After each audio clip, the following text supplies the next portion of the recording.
Chapter 214, Land of Hope Choo-Choo. A train whistle resounded in every corner of the station as a metal behemoth, in the form of a steam locomotive, came to a slow stop with more than 20 carriages in tow. Dressed in a tuxedo and half-top hat, Klein was carrying an exaggerated luggage bag that appeared incongruent with his figure. He took a firm step onto the ground of the Lone Kingdom's capital, Backland. This city was divided into two regions by the Tussock River, which flowed to the southeast. The two lands were connected by the Backland Bridge and ferries, with a population exceeding 5 million people. It was the most prosperous capital in the southern and northern continents. Klein looked far into the distance and saw faint yellow hazes everywhere. Visibility was terrible, and the gas lamps hanging above the train platform were already lit to dispel the gloominess and darkness. It's only 6:30? It looks like it's 9 or 10. Klein shook his head indiscernibly. Suddenly he recalled a joke he read on the Tussock Times. A gentleman who just arrived in Backland finds himself lost in the thick haze. Helpless, he asks a drenched gentleman passing him by, "How do you get to the Tussock River?" The gentleman answers him in a friendly manner, "Walk straight without stopping. I just swam from there." Every time I read Backland newspapers or magazines, the reporters and editors will make a mockery of the polluted air or the increasing number of foggy days in every conceivable way possible. Previously, the Backland Daily Tribune even did the statistics, and it was found that it has gone from about 60 days a year from 30 years ago to the present 75 days a year. For this, many far-sighted people established organizations like the Soot Reduction Association, Smoke Reduction Association. Apparently, there was a bill in September that motioned the need to establish the National Atmospheric Pollution Council. Klein lowered his huge luggage bag and pinched his nose to gain respite from the sudden discomfort. Then, tracing his golden chain, he fished out a golden pocket watch from his vest pocket. He popped it open and looked at the time. When he truly bade farewell to his siblings, he had especially visited a department store and spent £4.10 solely to buy a golden pocket watch and matched it with a golden chain worth £1.05 solely. To not constantly be aware of the exact time made him feel a sense of horror. Klein had planned on buying a silver pocket watch as he felt it matched his temperament. But after considering the true essence of a clown, he finally chose a more showy and exaggerated golden watch. 6:39. It's not that much later. Klein put away his pocket watch and held his cane and luggage bag as he slowly walked out the steam locomotive station with the crowd. Suddenly, he made a sudden turn, causing a person who was secretly tailing him to have his hand fall empty when reaching for his pocket. Klein was unfazed by this episode as he followed the cement-paved road and mixed into the crowd, arriving at an intersection in front of him. There was a lawn and garden that circled around a column that resembled a chimney. No, it's very likely a chimney. Klein saw the column spewing thick smoke from its top end. A portion of the smoke floated high into the sky as a portion condensed into tiny liquid droplets that scattered everywhere. Klein paused once again and placed his luggage down. He spread open the newspaper and map that he had held onto using his other hand. While on the steam locomotive, he had already planned where he was going to go or what to do next. The experiences that he had undergone and the mental experience that he had when disguised as a clown in the morning made Klein finally understand the true essence of a clown. Although being capable of knowing a little about fate, one remains helpless towards fate. Therefore, one might as well use a smiling face to hide all the pain, sorrow, confusion, and depression. At that moment, he clearly felt the clown potion digest, and believed that if he continued acting this way, it wouldn't take long for him to make another attempt at advancing. But herein lay the problem. He didn't know the corresponding name of the Sequence 7 potion, much less know its exact formula. How should I obtain the formula? The secret order seldom appears. They only seem to be interested in the Antigonus family's items. This is also why others have little understanding of them. I should consider two aspects.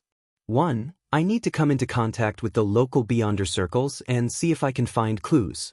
2. I should set a trap and use the Antigonus family's treasure as bait to lure the secret order out. After all, I do possess knowledge of the strange vertical pupil formed from the numerous mysterious symbols. But that's too risky. I need to be careful since the bait cannot be too good or too bad. It won't garner their interest if it's too bad, and if it's too good, I might end up attracting a shark that can swallow me whole. The Secret Order's leader, Zeratul, is a figure who guided Emperor Roselle. Maybe he had obtained the biggest slice of the pie during that revolutionary feast. Of course, he might not still be alive as that was something from 200 years ago. Amidst his thoughts, Klein felt the coldness of Backlund and couldn't help but shiver. He decided to find a residence as soon as possible.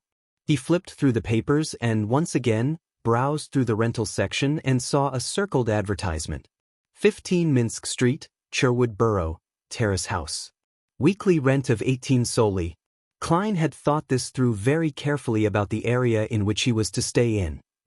Although Backlund had a population exceeding 5 million people, he still needed to be wary about meeting the local Nighthawks. Be it the newly transferred Daly or Lorada, Iyer Harson, and Borja that he previously met, they would definitely be able to recognize him. Therefore, Klein eliminated the North Borough where the Church of the Evernight Goddesses Backlund Diocese's headquarters and St. Samuel Cathedral was. He also eliminated areas with the best security and the extremely strictly monitored Empress Borough and Western Borough. These two boroughs belonged to the nobles and the richest magnates, with more of the nobles living closer to Empress Borough. After eliminating the worker areas, the harbor, and the East Borough and Backlund Bridge region where the poor gathered, Klein had few choices left. The first choice was Hillston Backlund where the Backlund Stock Exchange, Clearing House, Futures Center, the 7 major banks' headquarters, various trust funds, rail companies, and bulk cargo commerce companies were. It was known as the financial, business, and economic center of the Lone Kingdom. The second choice was Cherwood Borough where there were many small companies and residential buildings. The two boroughs had a lot of people in them, and the security was relatively good. It was good for hiding in. After serious consideration, Klein chose the cheaper Cherwood Borough. The reason why he didn't seek out organizations like the Capital Housing Improvement Company or Capital Housing Improvement Association was due to the fact that they needed identification which he couldn't produce at the moment. If I can't find a place to rent today, I'll find a motel that doesn't need any identification to stay for the night. Klein gathered the things in his hand and carried his luggage. According to the map, he walked towards what seemed like a department store's entrance. That was the Backlund Metro's entrance. Yes, a metro. The first time Klein saw the word metro on the newspapers and magazines, he nearly jumped in fright. He never expected that such a transportation vehicle had become a reality in this era which hadn't entered the age of electricity. It was born 25 years ago. It first connected both banks of the Tussock River and had now expanded to the key city boroughs. Of course, there weren't many stations. Through the main door, Klein followed the people ahead of him as he walked to the ticketing booth. After being in line for a few minutes, he finally saw a cashier with a head with beautiful golden hair. The lady didn't raise her head. All she did was point at the wooden board by the side of the window with the prices. Peak period, 7 a.m. to 9 a.m., 6 p.m. to 8 p.m. 10-minute headway. 15-minute headway for all other times.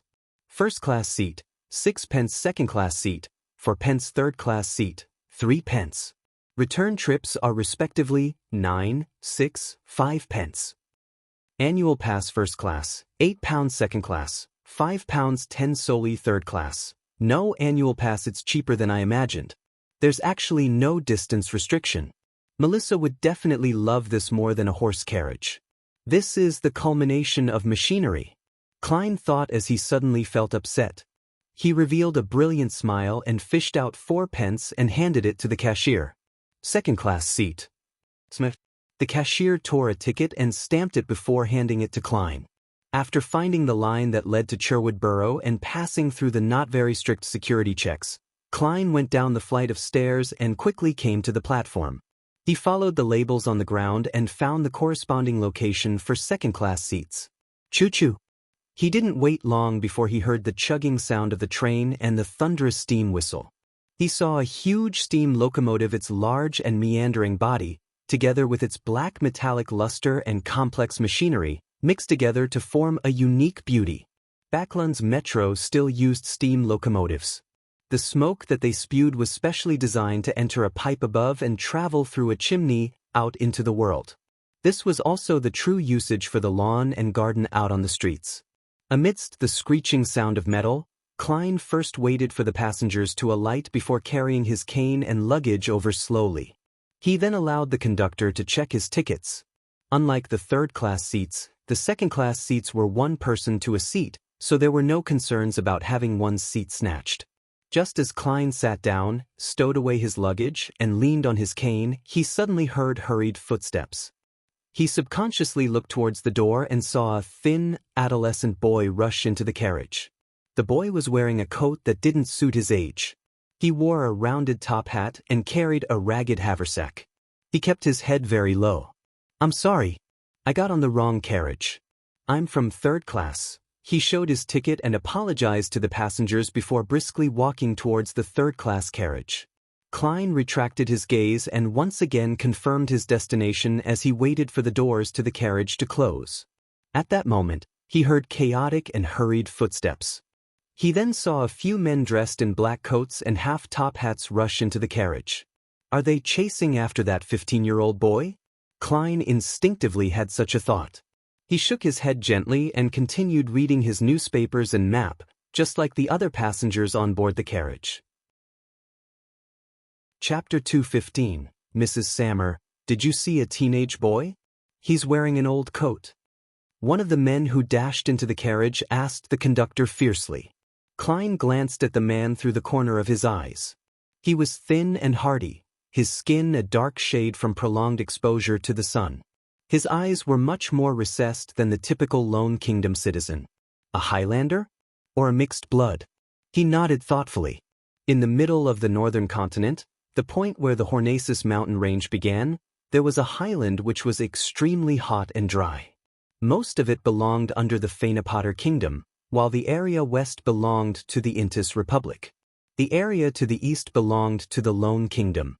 Its natives were thin and barbarians, but they were brave and skillful in warfare. A long time ago, they posed as one of the biggest problems for the three nations.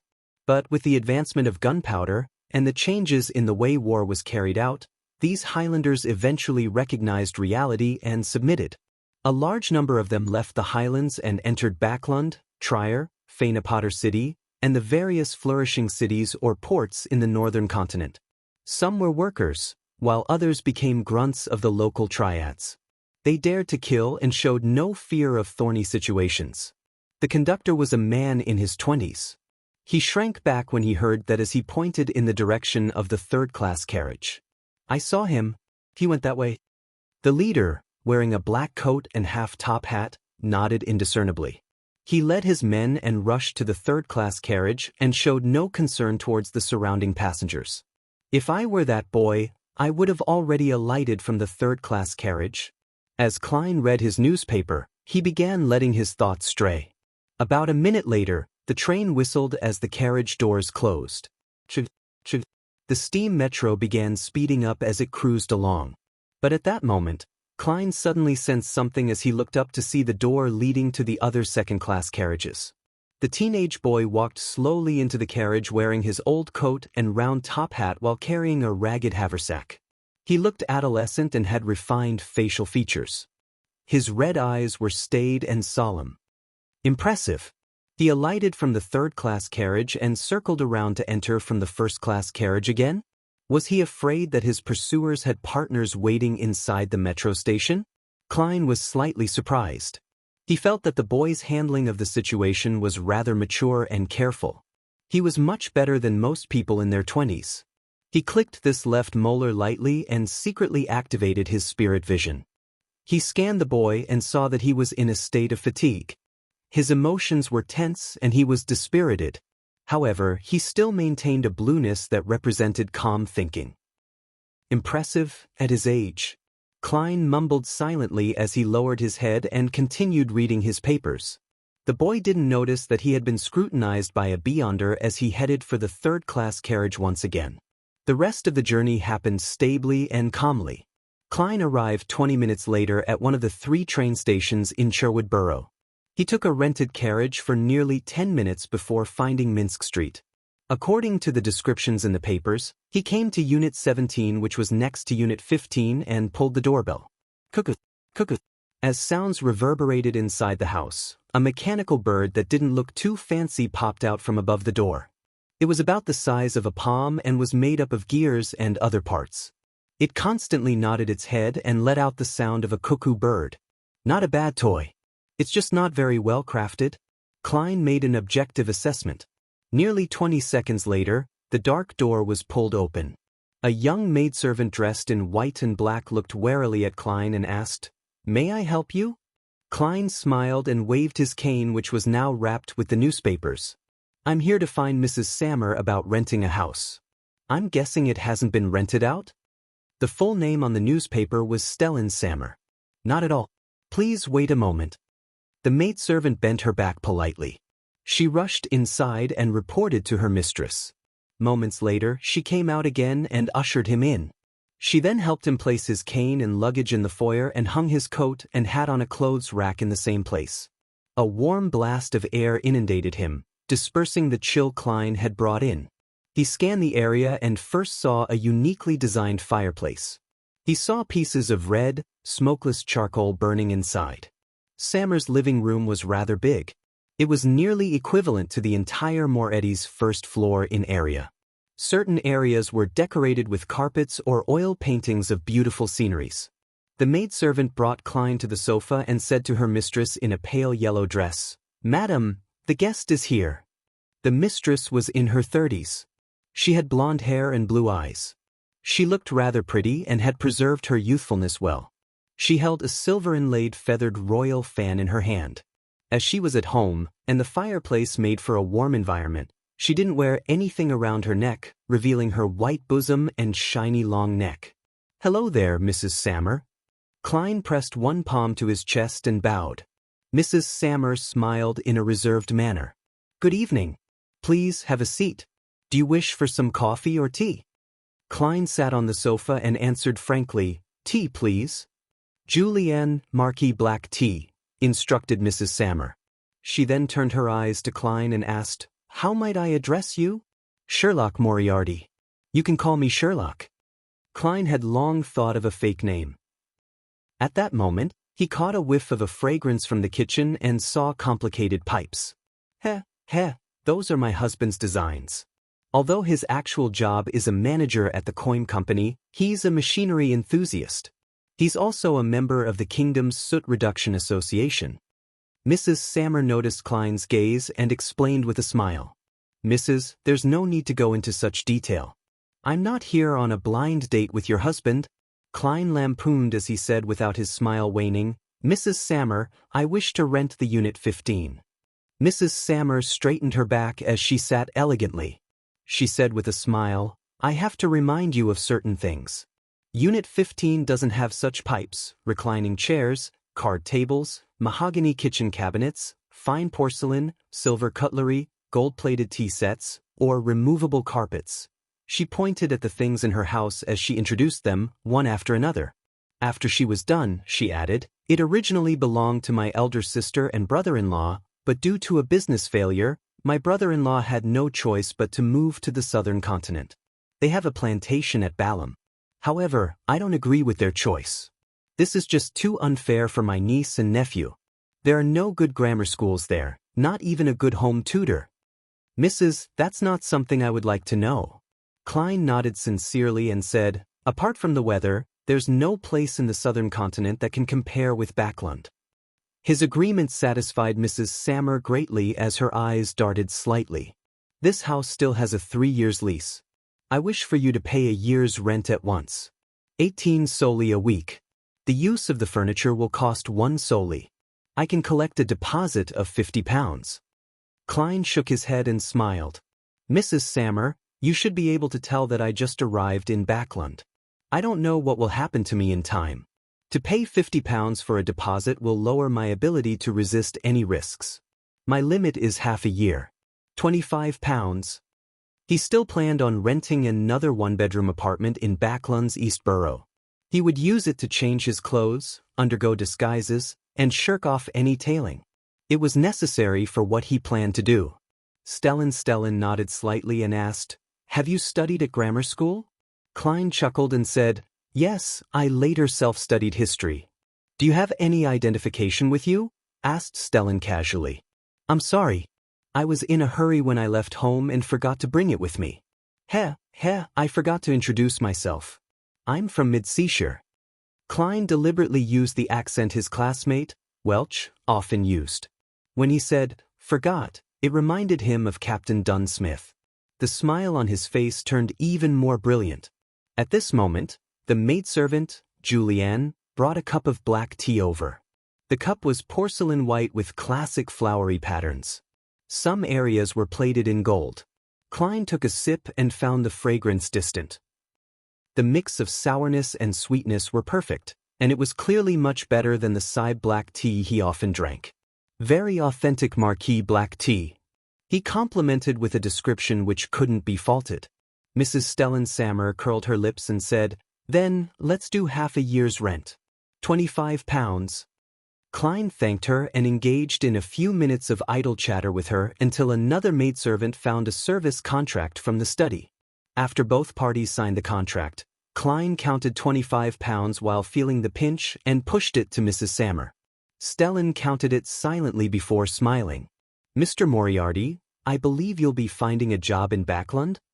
"Yes," Klein answered, feeling a little lost. The corners of Stellan's mouth hooked up. "I can give you some suggestions. With a weekly salary lower than £3, it would be difficult for you to live in Sherwood Borough. Your rent, food expenses, water, gas and charcoal expenses, transport expenses, and everything else added up will cost at least £2.5 solely. Believe me, this is Backlund. One still has to consider new clothes and good cutlery and tea sets. A weekly salary of £3 is the bare minimum. If your weekly salary reaches £5, you can hire a maidservant. At £6, you can consider hiring a chef. At £7, you can add a male servant. For £8, you can hire an additional maidservant. Mrs. Sammer, I think you are flaunting your wealth. I once earned more than £10 a week." Klein maintained his smile as he listened attentively. At that moment, the door suddenly opened. A stout man walked in. He was dressed in a black double-breasted suit and leather gloves of the same color. Above his lips were two elegant mustaches. "Luke, this is Mr. Moriarty. He will be our neighbor." Stellan Sammer went forward and introduced him. Obviously the master of the house, Luke took off his coat and handed it to the male servant beside him. He smiled politely and said, "Mr. Moriarty, would you like to join us for dinner? This is the manager of some coin company, a member of the Lone Kingdom's Soot Reduction Association." Klein said with a smile, "I'm very sorry, Mr. Sammer. I've eaten on the steam locomotive, although that taste does leave a deep impression on one." After exchanging some pleasantries, Klein was led by Julianne out of the house and into the neighboring Unit 15. The layout was very similar to the unit next door. The first floor had a huge living room, a dining room with decent lighting, 2 guest rooms, a bathroom, a cellar, a kitchen that extended all the way back. On the second floor, there were 4 bedrooms, an activity room, a solarium, a study, 2 bedrooms, and a huge balcony. Mrs. Sammer wishes to tell you that you can rent out part of it, but not to workers or make this place too packed or noisy. I'll bring you clean blankets, sheets, and pillowcases in a while. Julianne returned to the Sammers after informing Klein. After doing a round of packing, Klein finally settled into Backlund. He sat in an empty living room and suddenly felt lonely. Hence, he forced himself to consider his future plans. Whether he liked it or not, revenge and advancement couldn't be done in the blink of an eye. Therefore, he had to obtain a lucrative job to prevent himself from facing any financial problems. However, the job couldn't restrict him and affect his movements and plans. In other words, he needed sufficient freedom. After some deliberation and eliminating unsuitable jobs, Klein was left with 3 choices. He could become an author by becoming a plagiarist. However, his identity was sensitive, so the more famous he became, the more trouble it meant. All he could do was give up unwillingly. The second choice was to be a news reporter. This was considered quite a decent job in this time and age. However, job applications required his educational certificates and other documents. Klein was helpless in that respect. Finally, he chose the third job. Private detective. This was also the reason why he had taken on a fake name. Chapter 216. The same old gathering. Klein started his first morning in Backlund under cold and humid weather conditions, with a light fog that provided very little visibility. For breakfast, he had 1 liter worth of cheap tea, costing 1 penny, and 2 pieces of toast with inferior butter in the center. He was busy the entire morning, but he first went to the Sherwood Borough's Backlund Bulletin to post a tiny advertisement for a month at the cost of £30. From Tuesday, the Backlund Bulletin's loyal readers would see a tiny advertisement along the seams of its 7th and 8th page. Sherlock Moriarty. Good at various types of private investigations. Reasonable prices and strictly adheres to the principles of confidentiality. Resides at Sherwood Borough's 15 Minsk Street. The reason why Klein didn't choose major newspapers like the Tussock Times or the Backlund Daily Tribune, that had a readership all across the entirety of the Lone Kingdom, was due to the fact that his business was temporarily limited to Backlund. Furthermore, he didn't wish for a sterling reputation. Therefore, the Backlund Bulletin, which was well received locally and had low advertisement fees, became his first choice. After leaving the Backlund Bulletin's headquarters, Klein took out a map and followed it to purchase various herb powders and silver slices from various herbal stores, flower stores, jewelry stores, and accessory stores. He did it in preparation for holding a ritual. When items that didn't have any spirituality were involved, most of the materials in mysticism could be purchased from ordinary stores.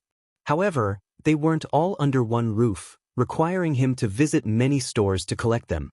To do so, Klein spent another £5. The humongous sum of £200 that he withdrew broke below the £100 mark, leaving him only with £92.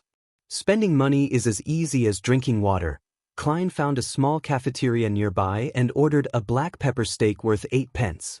He returned to 15 Minsk Street at 1 in the afternoon, and without rest, he spent his time using slumber flower, dragon blood grass, dark red sandalwood, and mint powders to create holy night powder, a key ingredient needed to create a wall of spirituality. He could only make do with this method until he bought a real silver ritual dagger. Klein speculated that he would have to advance to sequence 7 before he could do away with this restriction. Few, Miss Justice, Mr. Hanged Man, and the Sun haven't requested for leave yet. The gathering will be held on time today. I wonder what surprises Mr. Hanged Man will bring me, and how many pages of Roselle's diary he can provide. Klein laid back on his bed in the bedroom and thought about all sorts of things. To him, a private detective was a career that took into account both money and action. It allowed him to get in touch with people from all walks of life and slowly discover the Beyonder Circle in Backlund. From there, he could slowly find clues regarding the secret order. Of course, if he was lucky, he would even be able to figure out the sequence 7 which corresponded to the clown through a particular circle of Beyonders and by the corresponding potion formula and main ingredients. As for Zangwill's whereabouts, Klein temporarily chose not to take the initiative to seek him out. He might even avoid him a little. However, if he were to accidentally discover this enemy of his, without exposing himself, he wouldn't mind doing a good deed and sending an anonymous letter to the Church of the Evernight Goddess. A private detective's income can, at most, support a middle-class standard of living. If I want enough money to buy the potion formula and Beyonder materials, it will either depend on Miss Justice, or it will be through investments with the remaining £100 that I have left in my anonymous account. Yes, I can't touch the £92 that I have for the time being. Perhaps, I wouldn't be having any income for some time. With this in mind, Klein suddenly sat up. He came to the first floor and began reading the various newspapers he bought in passing. These newspapers often carried news about what had been invented and required investments, or how someone wished to form a joint venture with others to do a particular business. Klein relied on his knowledge from Earth and his understanding of this era to carefully sift through the projects. Unfortunately, none of the ones on the papers today were reliable. At 15 minutes to 3, he returned to his bedroom, locked the door, drew the curtains, and used holy night powder to create a wall of spirituality. Klein took 4 steps counterclockwise and arrived above the gray fog. He sat in the high-back chair belonging to the Fool before extending his spirituality and touching the crimson star that symbolized the sun as if he was responding to a prayer. "This is one of the few things in my new life that hasn't changed," he suddenly sighed.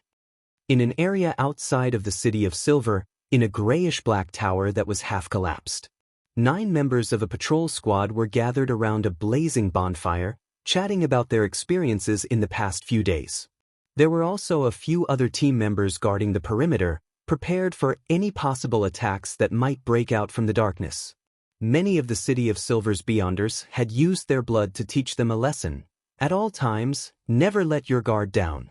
The monsters in the darkness could very well be right behind you. On a night when the frequency of lightning was very low, it was necessary to keep the flames burning and the light shining. Once they were completely enveloped in darkness, it wasn't impossible for them to all disappear. No one could say for sure just what terrible things would happen in total darkness, because reality had broken the limits of their imagination time and time again. Derek Berg remained reserved and silent as he quietly listened to his companions reminiscing about the monster they had encountered before.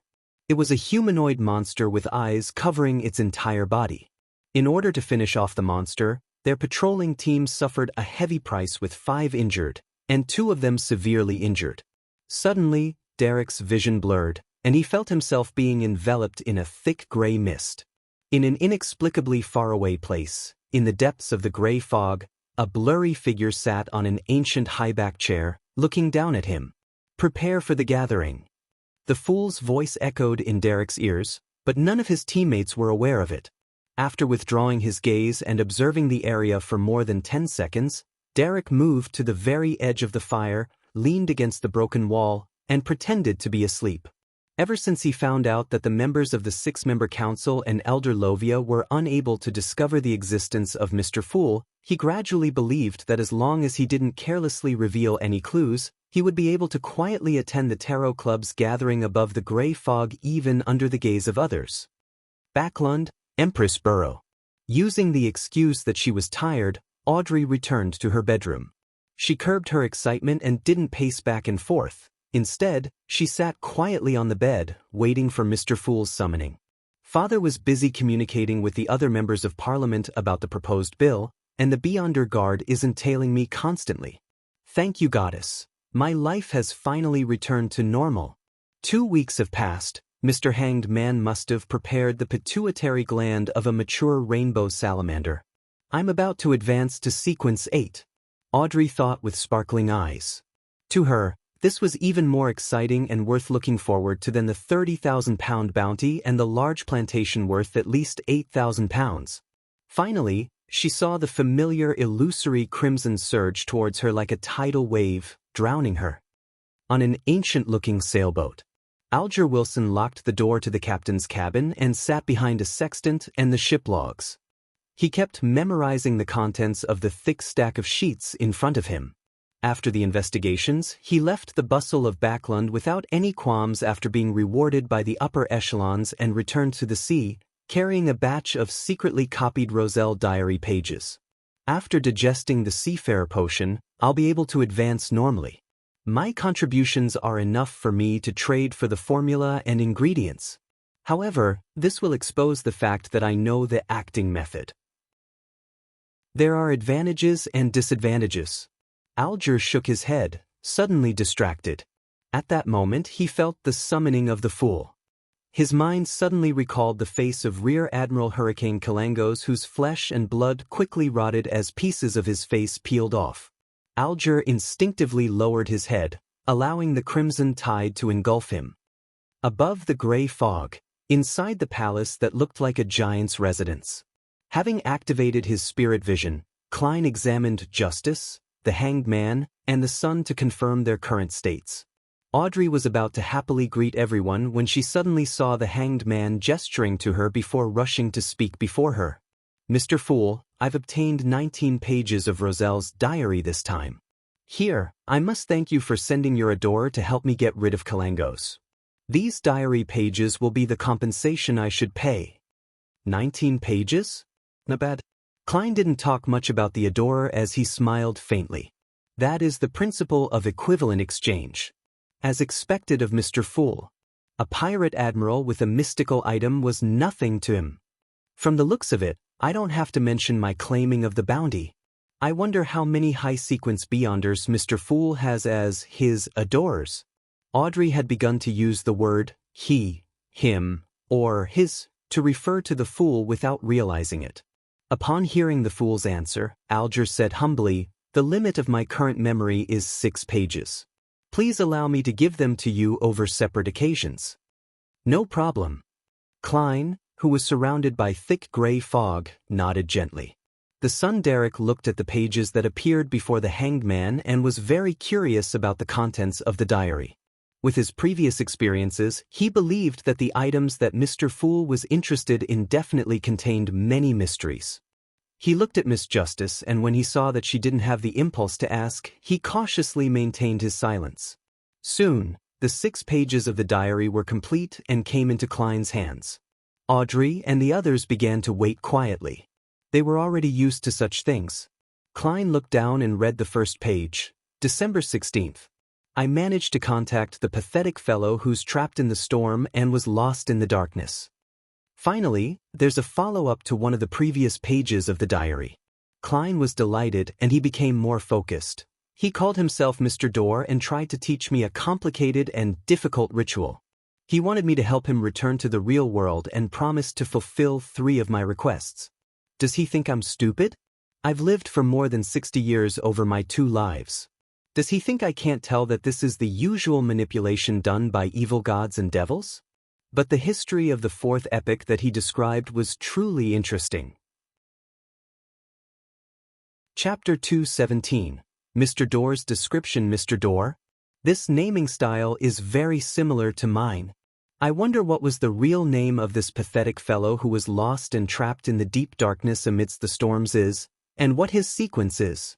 Or rather, just as Emperor Roselle had guessed, he's one of the evil gods or devils. Klein let out a silent chuckle which was mixed with ridicule and self-deprecating humor. He was also interested in the history of the 4th epoch. I know of the most famous War of the 4 Emperors in the 4th epoch, but the specific details and the main figures involved are limited to the information spread by the major churches. For example, the Dark Emperor of the Solomon Empire. It wasn't until today that this so-called Mr. Dorr finally answered my questions by letting me know who the remaining 3 emperors are. The half-insane Blood Emperor of the Tudor dynasty, the Night Emperor of the Trunsoist Empire, and the Emperor of the Underworld of the Southern Continent, also known as Death. According to Mr. Dorr's description, in this war that changed the situation of the entire world, the Dark Emperor, Blood Emperor, and Night Emperor fell one after another. The Emperor of the Underworld reaped the greatest benefits. Having said that, Mr. Dorr added with profound significance that after over a century of digestion, Death went mad, but he also became stronger. Therefore, Death teamed up with the primordial demoness and brought about a pale disaster for the northern continent. Of course, this isn't something he witnessed personally, but rather something that he hears when he comes close to the real world every month. Death went mad, but also became stronger. Even deities can go mad? What a horrifying sentence. However, this also confirms my guess. Before the 5th epoch, those deities would often descend into the real world, directly interfering with the situation in the northern and southern continents. They might even personally appear just like Death. I asked Mr. Dorr if he had participated in the War of the 4 Emperors. If so, what role did he play? And what was the position the 7 deities maintained in this war? What role did they play? Mr. Dorr didn't answer my question. He only said in a teasing manner that the number of preeminent mighty figures in the 4th epoch far exceeds my imagination. In addition, he also mentioned 2 laws. One is the law of beyonder characteristics indestructibility, and the other is the law of similar sequence beyonder characteristics conservation, which is consistent with certain things that I have learned from that most secret and ancient organization, and also from some of the phenomena I have observed. This can lead to many interesting conclusions, making many explanations take on other forms, making one's mind tremble in horror. For example, when there are too many high-sequence beyonders in the same sequence pathway, the low-sequence beyonders would reduce, and vice versa. The beyonder characteristics had been fixed at the source. It will not increase or decrease. Does this mean that there really is a God who created all the deities, an omnipotent and omniscient God, and everything originated from him? This was the longest Roselle diary that Klein had ever seen. It took up 2 full pages, and one could imagine that it originally came on a double-sided page. It only became 2 separate pages after repeated copying. That's a lot of information. Klein sighed silently. As a history student who had graduated normally, he had always believed that the Solomon Empire, the Tudor dynasty, and the Trunsoist Empire came one after the other in a line, with a certain degree of restoration before a new political outcome was established. To his surprise, the War of the Four Emperors described by Mr. Dorr clearly and unambiguously revealed one thing: all 3 empires had existed at the same time. If this were true, then it would really overturn most of the current research on the 4th epoch in the field of history. Klein suddenly thought of the original Klein, who was filled with interest towards archaeology and the history regarding the 4th epoch. Today, I've helped him achieve his wish. I wonder if Death had already become a true deity during the War of the Four Emperors. It's hard to determine according to Mr. Dorr's descriptions. I can only first assume that the Emperor of the Underworld, who had obtained benefits from the War of the Four Emperors, had broken through his limits and become a deity, but he also went mad as a result. To have a deity go mad was truly terrifying. Just thinking about the details makes one tremble from the bottom of their heart. It's no wonder that the knowledgeable Emperor Roselle would use the word horrifying to describe this matter. Could it be that the so-called evil gods were crazy orthodox deities? Would that mean that there might only be evil gods left in this world one day? Man, does this mean that the end of days cannot be stopped? Klein smiled to hide the growing solemnity of his emotions. He felt that the future he imagined was filled with a dark gray hue. At the same time, he raised his evaluation of the Dark Emperor, Blood Emperor, and Night Emperor, believing them to be the preeminent mighty figures who were close to being deities. Perhaps that means sequence 1 is the peak existence of a single pathway. According to this logic, for Dark Emperor to live for centuries or over a millennium wouldn't be unacceptable. That would explain the original Klein's confusion. He had obtained contradictory findings from the content recorded in the Antigonus family's notebook with his own mentor's viewpoint. He believed that the Dark Emperor was the common name used by every emperor of the Solomon Empire. Perhaps, the Dark Emperor had always been the same Dark Emperor. Of course, other possibilities cannot be eliminated. For example, they could have been replaced 2 or 3 times, but is the name of that pathway's sequence 1, Dark Emperor? I wonder who Mr. Dorr is in the history of the 4th epoch. Emperor Roselle didn't go into detail when describing his erroneous experiments and accidental coincidences, making it impossible for me to even try to converse with that Mr. Dorr. The laws of beyonder characteristics indestructibility and similar sequence beyonder characteristics conservation shares the same description as the one used by the captain. Perhaps the term he used came from Emperor Roselle. According to the 2 laws described by Mr. Gate, we can indeed deduce a lot of interesting speculations. For example, with there being so many holy artifacts and high-sequence beyonders in the 7 churches, there shouldn't be many low-sequence beyonders. But this contradicts reality, and the only reasonable explanation is an additional gift from the deities? For example, is the destruction of the nation of the Evernight due to the conservation of characteristics, that the mere possession of resources causes it to be in trouble? Or could it be said that their existence seriously weakens the potency of the Evernight pathway and threatens the position of the goddess? For example, theoretically speaking, certain sealed artifacts could also be used as the main ingredients for potion materials, or they can even be considered equivalent to potions. Of course, the prerequisite is to remove all latent dangers and madness. No wonder the documents that were unearthed called the 4th epoch, the epoch of the gods. So it turns out that in this epoch, there are many records of deities descending. Then what caused them to stop coming, to the point of there not being any revelations? If it wasn't for the fact that beyonders receive responses from ritualistic magic, Perhaps many of them would have doubted the existence of the deities. Many ideas came to Klein suddenly as he felt that he had delved deeper into the realm of mysticism in this beyonder world. He flipped through the next 4 pages and was disappointed to realize that they were no longer related to Mr. Dorr. His ability as a clown allowed him to conceal his emotions well, and coupled with the gray fog's obstruction, even Audrey, who was secretly observing him, didn't notice anything amiss. He gathered his chaotic thoughts and started reading the 3rd page of the diary, September 10th. I've endured it for a long time, but I still can't help but complain a little. I must have had fucking shit for brains to chose the savant path, right? Of course, this has indeed allowed me to develop my greatest advantage, allowing the church to attach great importance to me. But the problem is that the first few sequences lack any beyonder powers needed for combat. I can only make do by relying on mystical items and rely way too much on external items.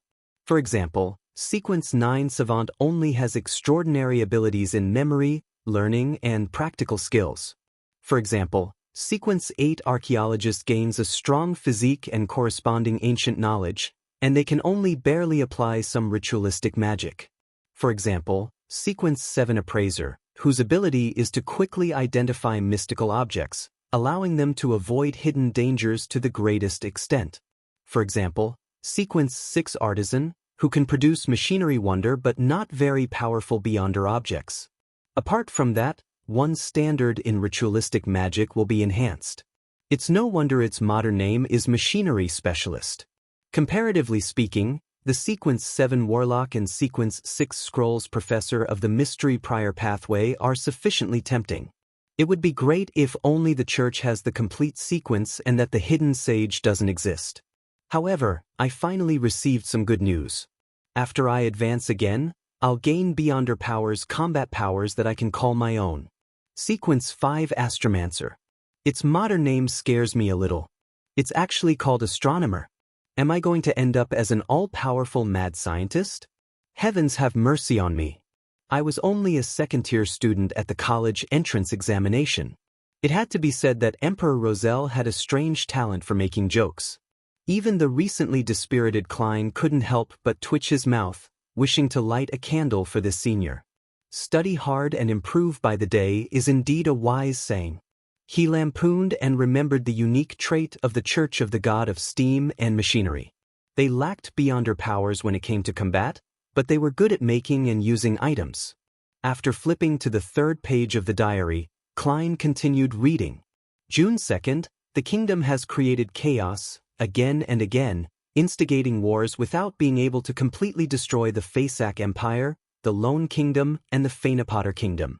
As such, the kingdom has no choice but to shoulder huge debts, and its economy is on the verge of collapse. From my observations, the people, merchants, and soldiers are very dissatisfied. The riots are just lacking a spark. This is my chance. But I have to be very careful.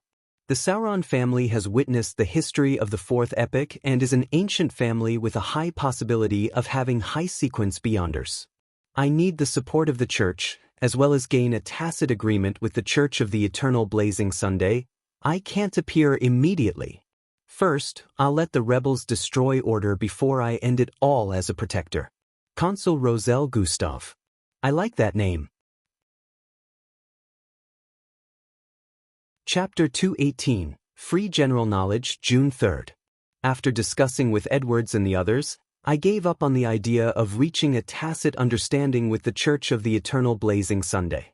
This might very well reveal my true intentions, making the Sauron family and the ancient nobles who support them aware of them in advance and carry out a direct approach.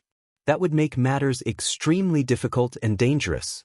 It's a pity that Grimm died in the Sea of Fog. He was the smartest among us. Descend into chaos. Descend. Only with everything in chaos will I get the chance to fish in troubled waters. Only when the Sauron family is incapable of handling the situation will the Church of the Eternal Blazing Sun reluctantly acknowledge me. Perhaps I should give some help to those rebels, but how should I conceal myself so that no one would notice?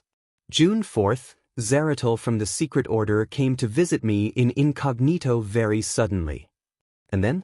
Klein was just feeling intrigued over the reason why Zeratul, leader of the secret order, would seek Roselle on the eve of the rebellion and coup d'etat when he realized that the two subsequent pages had nothing to do with it. This made him feel a sense of irrepressible anger. Although the 3 diary pages didn't provide very detailed descriptions, with rather straightforward accounts from Roselle, Klein could still feel the famous turmoil in Intis that happened in 1173, more than 100 years ago. The outcome was clearly recorded in history textbooks.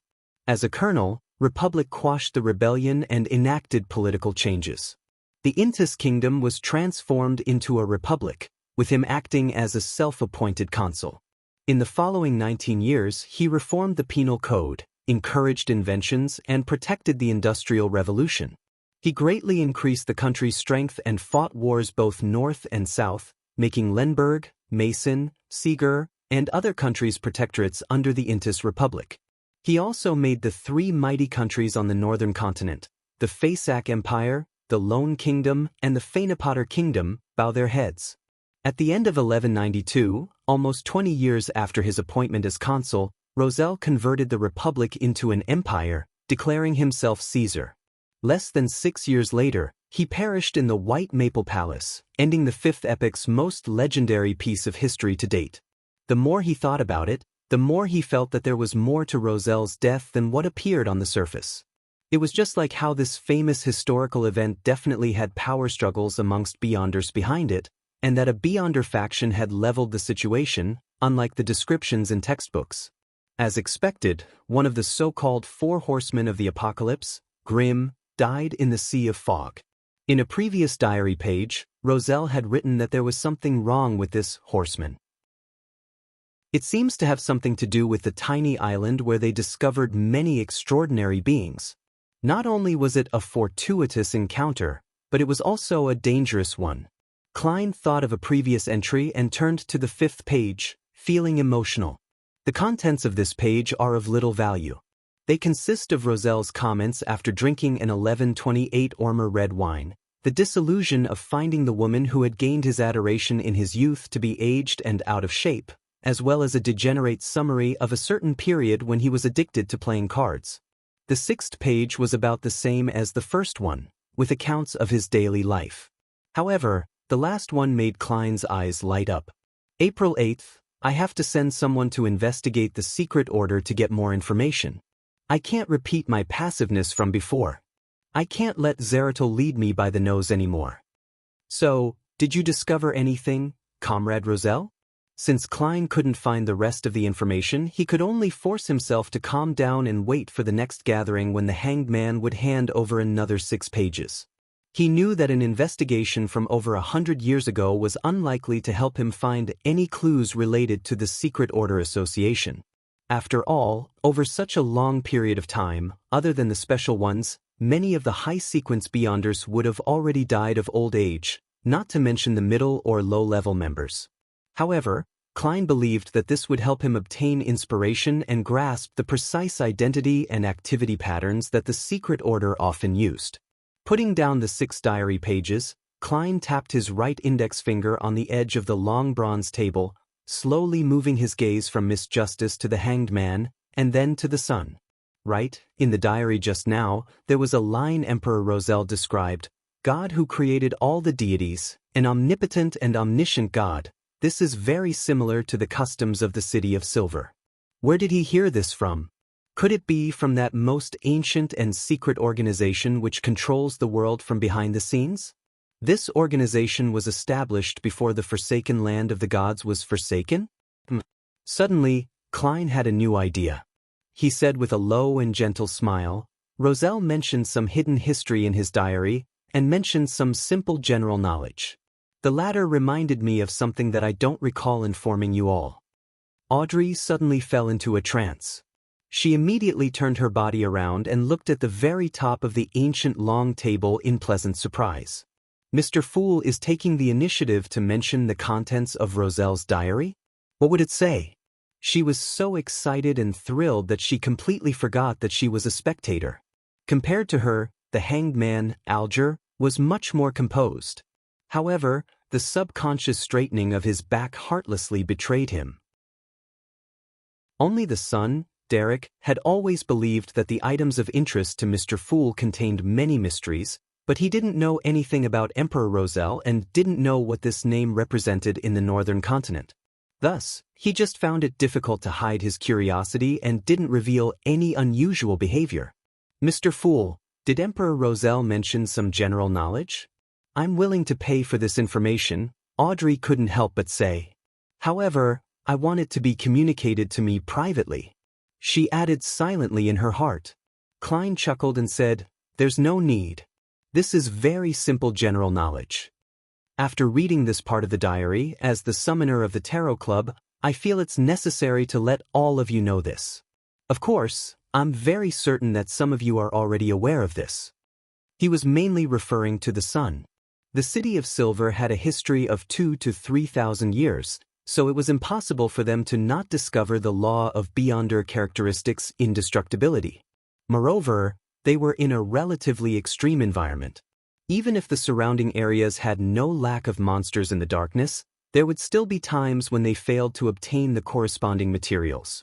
In order to pass on their heritage, in order for their city to continue on, using the Beyonder characteristics of the remains of their predecessors to create a potion wasn't particularly unacceptable. To them, this was perhaps a sacred and glorious ceremony. Of course, Klein could see from a previous exchange that the hanged man knew something. It's a pity that Miss Justice cannot always be made to pay in gold pounds and transfer the money to my adorers. My adorer can't appear any less impressive. I mustn't destroy the image of the powerful man that Mr. Azik has created. Yes, I'll give it a try when I have the chance. After all, no matter how powerful a being is, they'll have subordinates that run errands. For instance, the Evernight goddesses Sleepless. No one would ever suspect that the Evernight goddess isn't a true deity just because the low-level Nighthawks are weak. Klein sighed silently. Thank you very much. Mr. Fool, you are just too generous. Audrey replied in joy. She was originally feeling 3 seconds of regret for the coarse action of using cash to purchase the information. Klein stopped rapping the table and described with a calm voice, the first piece of general knowledge, law of Beyonder characteristics indestructibility. The characteristics of a Beyonder is never destroyed or reduced. It's only passed from one carrier to the next. Without realizing it, I used Captain's tone. Klein's lips subconsciously curled upwards. It cannot be destroyed or reduced. It just transfers from one carrier to another. Audrey ruminated over Mr. Fool's description, feeling that there was too much meaning in that simple sentence. Her emerald green eyes turned, and when she saw that neither the hanged man nor the sun showed any signs of surprise or contemplation, she immediately understood that these two members of the Tarot Club had long known of this law. Only I didn't know, she thought, feeling somewhat aggrieved, but she quickly began to praise Mr. Fool for his kindness. At this point, Klein added, after a rampager dies, they will leave behind an item of Beyonder characteristics. It could be the main ingredient, or it could be a mystical artifact that requires sealing. An ordinary Beyonder's death results in similar results. However, the item left behind will be equivalent to the corresponding potion without the supplementary ingredients. Of course, the item alone will contain Beyonder powers. They can be used as a half-mystical object. The plain and indifferent words instantly echoed in Audrey's mind. Layers stacked upon layers and, bit by bit, it eventually reached a crescendo. Audrey thought of cannibalism and the question, would a sequence pathway be severed if the source of Beyonder materials ceased to exist? She had asked the hanged man previously came to mind. Now, she knew the answer, but she would have rather not heard it. She felt like she was having a nightmare. How can it be so cruel? Why is it so dark? Audrey had previously seen some bad situations that involved Beyonders, but those situations were only caused by a person's own perverse and evil nature. For example, Mr. A or Kalangos. They didn't affect her yearning and love for mysticism and the Beyonder world. However, this time, she discovered that the mystical world was filled with grayness and darkness. Wake up, Audrey, you can't be naive. Consider that the cruelty and darkness described by Mr. Fool are predictable. Since he had chosen this path, he had to bravely walk down it. Audrey consoled herself, easing her mood a little.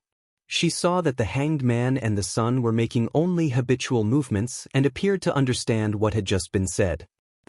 Mr. Hanged Man is terrible. He even wanted to use this information as an exchange previously. This information is indeed worth a lot and is quite important, but it's only a simple piece of general knowledge to us and Mr. Fool. Audrey suddenly wanted to laugh a little. Her mood began to improve, and she slowly pushed all the extreme examples that she had just thought of aside. Klein wasn't surprised by the three members' reaction. He continued in a calm tone, the second piece of general knowledge, law of similar sequence beyonder characteristics conservation. Law of similar sequence beyonder characteristics conservation. The hanged man slightly changed his sitting posture. He felt that he understood something, but he was unable to fully understand what this law represented and what it consisted of. Justice and the sun shared the same feelings as he did. They were unable to directly understand the true meaning behind this law. Why similar sequence? Alger couldn't help asking. Klein smiled and replied, "What do you wish to pay for the answer?"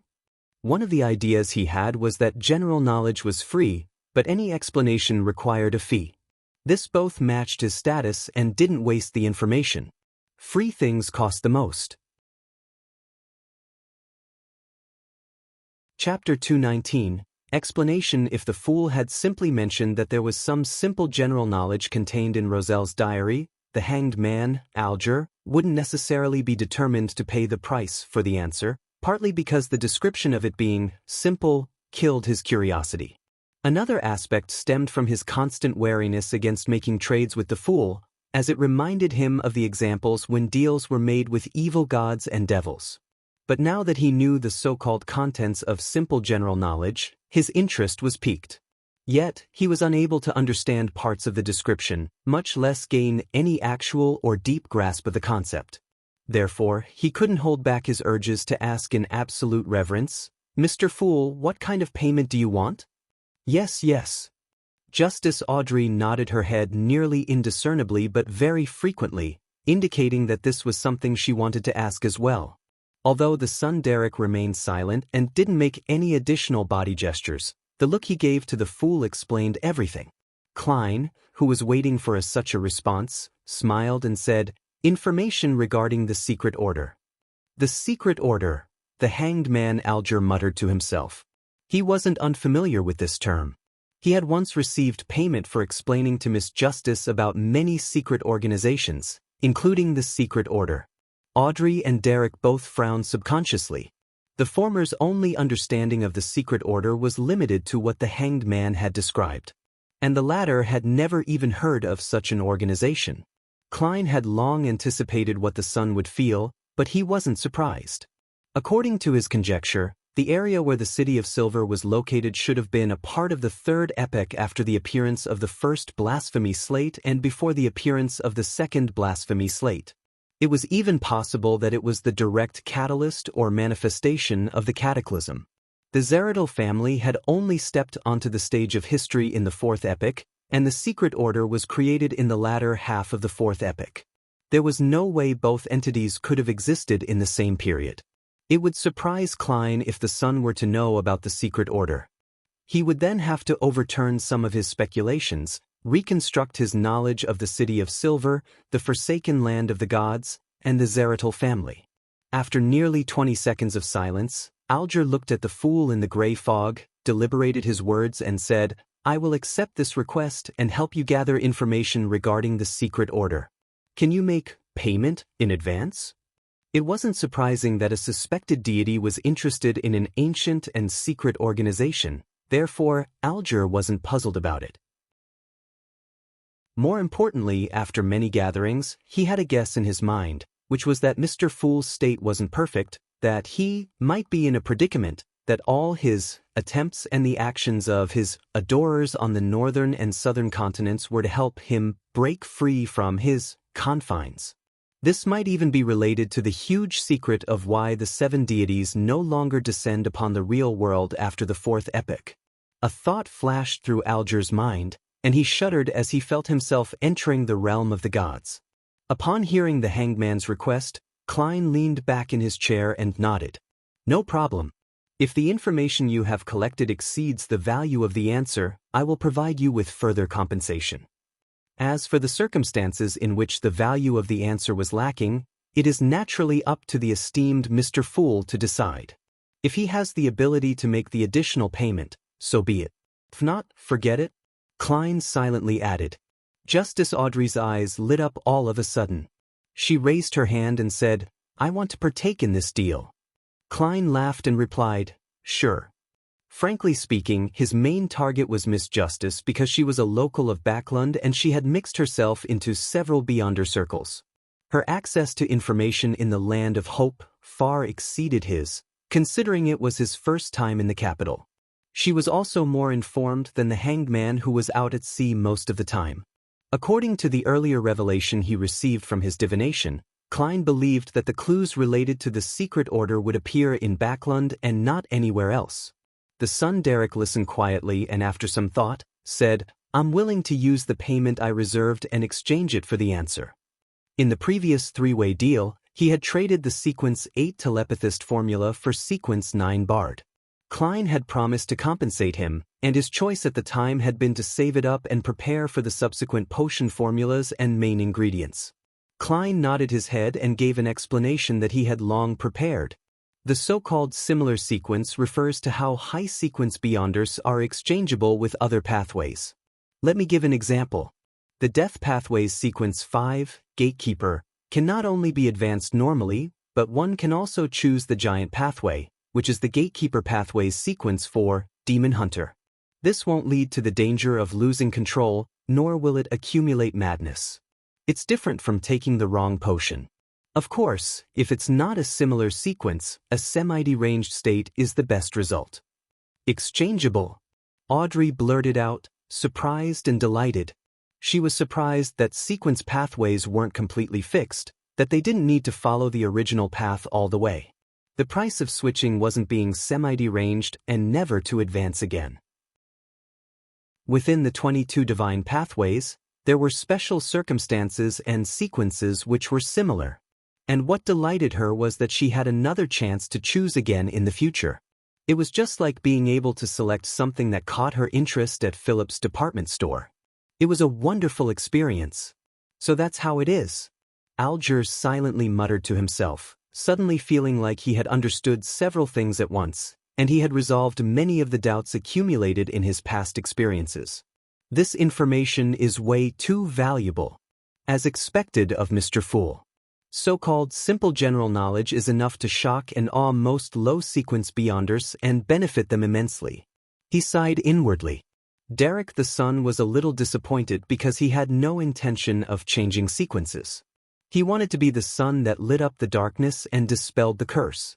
However, he quickly recalled an incident that happened in the City of Silver. The former chief, a powerhouse who had the greatest possibility of breaking past the limitations of Demon Hunter, had built a mausoleum for himself and went deep inside, making it his home. Afterwards, he appeared less and less, until the main door of the mausoleum could no longer be opened. Back then, the citizens of the City of Silver all believed that a problem had arisen during the chief's advancement and that he had gone mad, to the point of being close to losing control. He was believed to have finished himself off. Now, combined with the description from the fool, the son suddenly thought of another possibility. That chief might have been attempting to advance in sequence through a similar pathway. In one of his explorations deep into the darkness, he had acquired the corresponding formula for the death pathway, and the mausoleum might have been a special requirement. But in the end he still failed? But why didn't he turn into a monster? What did he encounter in that dark mausoleum? The City of Silver doesn't have the subsequent sequence potion formulas after Demon Hunter? As these thoughts crossed his mind, Derek was suddenly jolted back to his senses by Miss Justice's reserved voice. Mr. Fool, may I ask what other pathways are exchangeable with the Spectator Sequencer pathway? Sequence 4 Demon Hunter sounds pretty good. That's very suitable for me, very suitable for Justice. Audrey admired the first high sequence name that she knew. I want to know too. Klein was tempted to answer Miss Justice's question in such a manner. Before he could say anything, Audrey added in a faltering tone, I can pay for the answer to this question. How many gold pounds do you think is enough? I believe that your adorer will need a certain amount of funds for their activities. Having said that, she recalled how Mr. Fool's adorer had easily finished Pirate Admiral Kalangos, who possessed creeping hunger. Clearly, he was a high-sequence beyonder, so she nearly said, I apologize. Mr. Fool, treat it as though I never said a thing. However, since she had already asked, she couldn't back down. Perhaps the fool has a weaker adorer? Audrey quietly bit at her lips, silently encouraging herself. Gold pounds? Klein thought about it seriously and said, we'll make the transaction after enough information about the secret order is gathered. As he spoke, he recalled his informant in the Psychology Alchemists, Daxter Guderian. Captain and II. Daxter's identity as an informant can no longer be verified. I wonder if it's a tragedy or a comedy. It's a pity that I can no longer contact him anymore. Otherwise, it would be the most convenient way to obtain the information regarding the spectator pathway from him. Klein smirked. All right. Audrey answered happily. The conversation between the two made the hanged man, who was about to ask a similar question, shut his mouth. He left it until he had gathered enough information on the secret order. After a brief silence, Audrey turned her head to look at Mr. Fool and raised her hand very slightly. After receiving a nod of confirmation, she turned to the member opposite her and asked with a sense of anticipation, Mr. Hanged Man, my tip allowed you to finish Rear Admiral Hurricane. Have you prepared the complete pituitary gland of a mature rainbow salamander? That's one of the reasons why I returned to the sea. Alger nodded gently and said, I've gotten the Beyonder material you wanted. But how should I give it to you? How should it be given to me? Audrey froze for a moment as she lost herself in thought. It's impossible to just give my address. Nor can I go through Zio and Furs. That will reveal the fact that I'm a Beyonder. It's not impossible. Emperor Roselle once said that when we should choose the lesser of two evils. At that moment, Klein's heart stirred. He lightly tapped the edge of the long table and smiled. Miss, sir, are you willing to cooperate with me in making an attempt regarding this matter? Chapter 220, Klein's Sacrificial Trial, Attempt. Justice was instantly thrilled as she nodded her, acting reserved and elegant. I'm very willing to cooperate. As a spectator, she clearly remembered that Mr. Fool had only used the word attempt on two things. The first time involved bringing her and the hanged man into this mysterious space, and the second time was when they were given an honorary name so that they could attempt to make a prayer. And the outcome was sufficiently successful, revealing his true nature. What would it be this time? It really is something to look forward to. Audrey restrained her impatience and tried her best to behave as a qualified spectator. Alger suddenly tensed up, viewing the fool's proposal with utmost wariness. What does he want to do? What is his true purpose? Is this good or bad for me? One by one, thoughts popped up in his mind. The rapidly rotting appearance of Rear Admiral Hurricane Kalangos surfaced in Alger's mind. Finally, he lowered his head and respectfully replied, Your wish is my wish. Beside him, Derek looked at the hanged man, and then at Justice, wondering why they were so sensitive to this so-called attempt. Klein lightly tapped his fingers on the edge of the long bronze table and smiled. This attempt will make your transaction easier and safer, and it will definitely be sufficiently confidential. He turned his head to the side and looked at the hanged man. He said with a moderate pace, Do you remember the sacrificial ritual described by the sun? Klein had deliberately mentioned it to show how open he was. It made it difficult for the members of the Tarot Club to imagine that the sacrificial ceremony he was about to provide had actually first been obtained from the sun and that he had gone through all that time and effort back then to trick the sun out of a template sacrificial ritual. I remember. I do come into contact with such things usually, Alger answered truthfully, but his heart was throbbing. Since the Orthodox gods rarely responded to similar rituals, the word sacrifice had often been equated to evil gods and devils in the fifth epic. Thinking about how this could lead to a terrifying outcome, the hanged man felt as if he was walking at the edge of the abyss. If he wasn't careful, he would fall in, only to be eroded and devoured.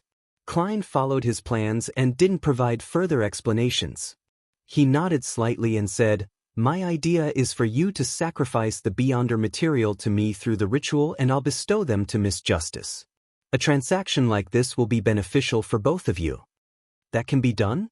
Audrey was instantly dumbfounded. She felt that this exceeded the limits of her imagination. But she very quickly came to her senses and understood the advantages of this method and the true nature of a deity hidden behind this simple act. Mr. Fool is great. As expected, our tarot club will be different from the other secret organizations. We'll use the method of deities to exchange for material goods and ingredients. Audrey almost said, "Praise the lady," in her mind out of habit, but in the end she said, "Praise Mr. Fool" instead. Alger turned even warier as he entered a state of calm thoughts. "Honorable Mr. Fool, what do I need to do?" He tried to figure out the true purpose of the fool from the process of the sacrificial ritual. Klein lightly pressed his right hand and said, "Like I said, this is only an attempt. It might not succeed, so it will need your cooperation. First of all, prepare an altar. There's no need to make it too complicated. It can be very simple and crude. The only requirement is to engrave or draw this symbol." As he spoke, a screen of light appeared in front of him.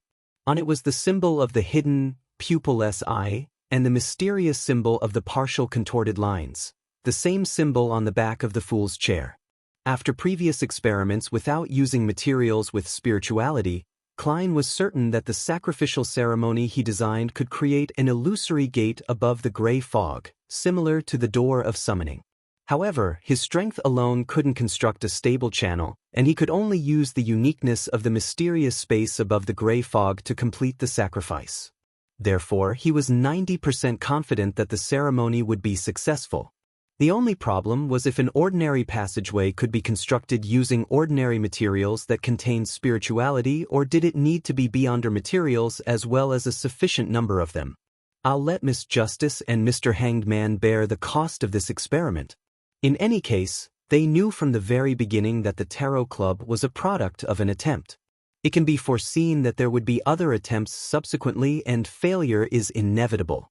Even deities are no exception. Klein decided to transfer the costs. As the Hanged Man, Justice, and the Sun were attempting to memorize the symbol, Klein chuckled. "If you forget, you can pray to me and then you can remember." "All right," Audrey answered happily. With Mr. Fool, rituals aren't tedious and troublesome. She thought happily. The Hanged Man nodded in response as Klein continued the description. "Secondly, follow the normal procedure, but there's no need to burn any more additional herbs or apply the holy oil. There's no restriction on time, just chanting my name is enough. Remember, use ancient Hermes or Jotun to recite this piece of prayer. Your devoted servant prays for your attention. I pray for you to take his offerings. I pray for you to open the gates to your kingdom." After you finish chanting, combine the materials that contain spirituality with the natural power created by the incantation and await my response. If you don't succeed in this step, change from materials containing spirituality to Beyonder materials, and try again from the beginning. After listening quietly to the procedure, Alger felt that his previous guess was very likely to be the truth. The fool was in a predicament. He offered alluring attempts, making attempts one step at a time, and planned to use himself, Justice, and the Sun to slowly break free of the restrictions. In the end, he might even descend into the real world. This was also the true reason why he had initially pulled people into this mysterious space, agreeing to the establishment of the Tarot Club. Even without this previous speculation, Alger believed that he would have come to the same conclusion after hearing of the experimental procedures required after the sacrificial ritual and comparing it with the fool's previous attempts. The only thing that stumped him was the possession of a powerful adorer. Therefore, there was no need for him to use himself, Justice, and the Sun. His adorer could make similar attempts. There must be secrets I don't know about yet. The attempts need to be sufficiently secretive. And perhaps his adorer is being watched by certain existences? Alger began connecting the dots. After Klein finished describing the ritual, he asked in a low but gentle voice, "The sacrificial ritual needs a specific time. "Mr. Hanged Man, when do you plan on making the attempt?" This was different from responding to a request which could have a delayed response. The stable passage created by the sacrificial ritual could only exist for a very short period of time, so Klein had to wait above the gray fog ahead of time. The rainbow salamander's pituitary gland is the only beyonder material I have with me for the time being. As for materials with spirituality, I do have quite a lot. Mr. Fool, once the gathering ends, I'll immediately attempt the first scenario. If it fails, I'll seek out other beyonder materials. Once I obtain anything, I'll inform you by praying to confirm a time, Alger said as he couldn't help but turn his gaze towards Miss Justice. As a spectator, Audrey instantly understood what he meant.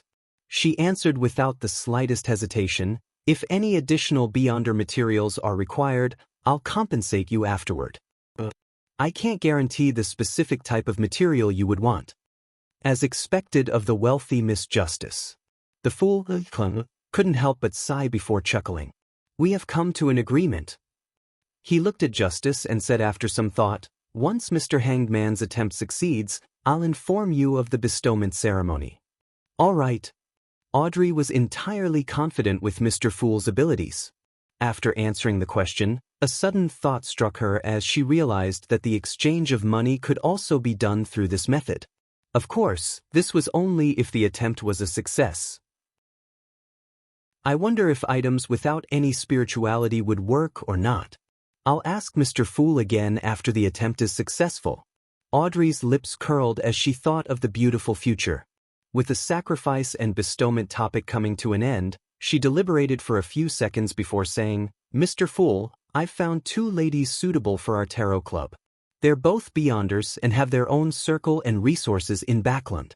They're also able to keep a secret and have decent personalities. Are you willing to let them join the gathering? Does Justice want to strengthen her faction within the tarot club?" This was the most instinctual thought that Alger had.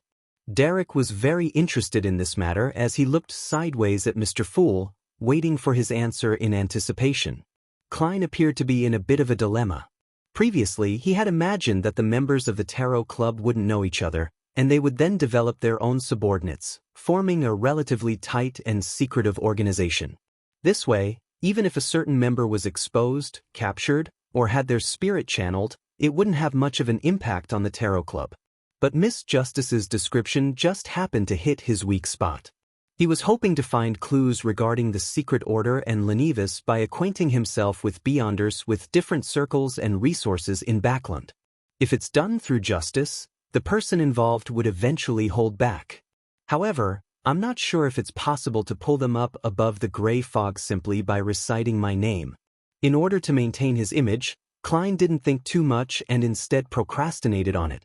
He said calmly, "It will require a certain amount of examination. Miss Justice, use a clandestine method that wouldn't expose yourself to let them know of my name to garner interest in them." When Audrey saw that her proposal was about to be accepted, she immediately responded in excitement, "Yes, Mr. Fool." After a few more exchanges, the gathering came to an end. The sun, the Hanged Man, and Justice returned, while Klein remained in the gray fog, waiting for the sacrifice. Chapter 221. The Tarot Club. At a higher level, the Blue Avenger was like a leaf on the surface of the undulating waves of the Sonia Sea. At times, it was raised high and sometimes low from the ebbing of the waves, but there was no sign of it being at risk of capsizing. Alger Wilson stood in the captain cabin, his back to the shelves of red and white wine, as he subconsciously paced around. Finally, he gritted his teeth and returned to the mahogany desk with a grim expression. He removed the brass sextant, found a piece of paper and a pen, and leaned over to draw the complex, mysterious symbol given to him by the fool. With a seafarer's memory, Alger quickly completed the first step of the sacrificial ritual. Then he opened the drawer and took out a candle. He set up the ritual according to the dualism principles and placed a candle above the symbol that was formed by the combination of the pupilless eye and the partial contorted lines. One candle was placed in the middle that represented the person making the sacrifice. After cleaning up all the items on the table, Alger condensed pure water in the palm of his hand and wiped the altar clean. He then used the silver dagger from the ceremony to create a ceiling wall that surrounded his desk. After doing all this, he used his spirituality to light up the 2 candles and retreated a few steps under the dim light. Taking a deep breath, Alger lowered his head and recited in ancient Hermes, "The fool that doesn't belong to this era, you are the mysterious ruler above the gray fog. You are the king of yellow and black who wields good luck. Your devoted servant prays for your attention. I pray for you to take his offerings. I pray for you to open the gates to your kingdom." This ancient incantation reverberated within the wall of spirituality, stirring up spiraling gales as they swept forth with the force of nature. It was the oldest sacrificial language created by human beyonders, and it contained many mysteries itself. However, it lacked sufficient protection for the user. Bearing with the pain that was akin to having knives slicing across his skin, Alger took out a small dark brown glass bottle from his pocket, unscrewed the lid, and poured out a lot of sesame-shaped granules. These granules swirled with a metallic luster and exuded an indescribable sense of beauty. Alger scattered these granules into the wind.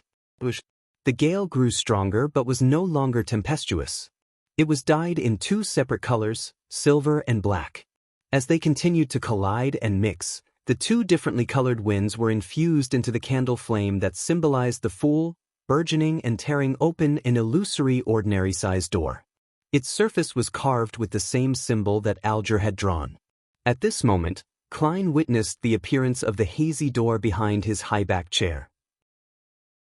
He could feel the spirituality in the air that was rippling apart and stimulating the mysterious space. "It seems to be working." Klein suddenly had a premonition and immediately spread out his spirituality, infusing it with upheavals and stimulation. Amidst the insubstantial sounds, the blurry door slowly opened. In the captain cabin, Alger suddenly saw the illusory door, formed out of wind and light, open. Behind it was deep darkness formed from an innumerable number of almost invisible shadows. They were lustrous splendors encompassing massive amounts of knowledge. Situated above them was the thick gray fog with the ancient palace overlooking the real world. Such a scene caused Alger to involuntarily tremble. It was a deep fear, an indescribable excitement. He hurriedly picked up the rainbow salamander's pituitary gland that he had long prepared. He held it with both hands, and, with his head bowed, he raised the palm-sized object which was constantly changing in color and had a soft feel to the ridges to the illusory door. Alger's hands grew lighter under the sudden appearance and instant disappearance of a suction force. He lost the slight tingling sensation that the rainbow salamander's pituitary gland gave him. He didn't dare raise his head until he heard the deep voice of the fool echoing in his ears. "You did well." "It's my honor," Alger answered without any hesitation. He looked ahead again, only to see that the illusory door had disappeared. The gale had stopped, and the candle flames had returned to their original state. After the candles were extinguished according to the normal procedures, Alger sat down with a complicated expression and said to himself silently, "In the beginning, only people could be pulled into the world above the gray fog. After a while, responses could be made by listening to prayers. Now, sacrifices and bestowment can be performed. Mr. Fool is freeing himself from his predicament one step at a time, and bit by bit, will he enter the real world?" This guess or conclusion frightened and worried Alger, but he also felt a bit of delight. "At least I'm a member of the Tarot Club, one of the earliest members." He sighed. In the majestic palace above the gray fog, Klein was playing with the pituitary gland of the rainbow salamander. Various colors were reflected on his face as they constantly changed colors. A slight tingling sensation came from his palm, and a strong sense of accomplishment filled his heart, causing him to reveal a genuine smile. In the future, the Tarot Club will become even more miraculous. After reflecting over the situation, Klein extended his spirituality and sent his will to the crimson star representing Miss Justice. After returning to her bedroom, Audrey was no longer able to sit quietly on the edge of the bed. She would restlessly flip through the books by her bed and from time to time, scrutinize herself in the mirror with an unfocused gaze. She was looking forward to the completion of the hanged man's sacrificial ritual, but she was also afraid that the result would be a failure. Emperor Roselle had said that one must remain calm and collected when important matters arise. Audrey, come on, take a deep breath. Or perhaps I should go tease the dog?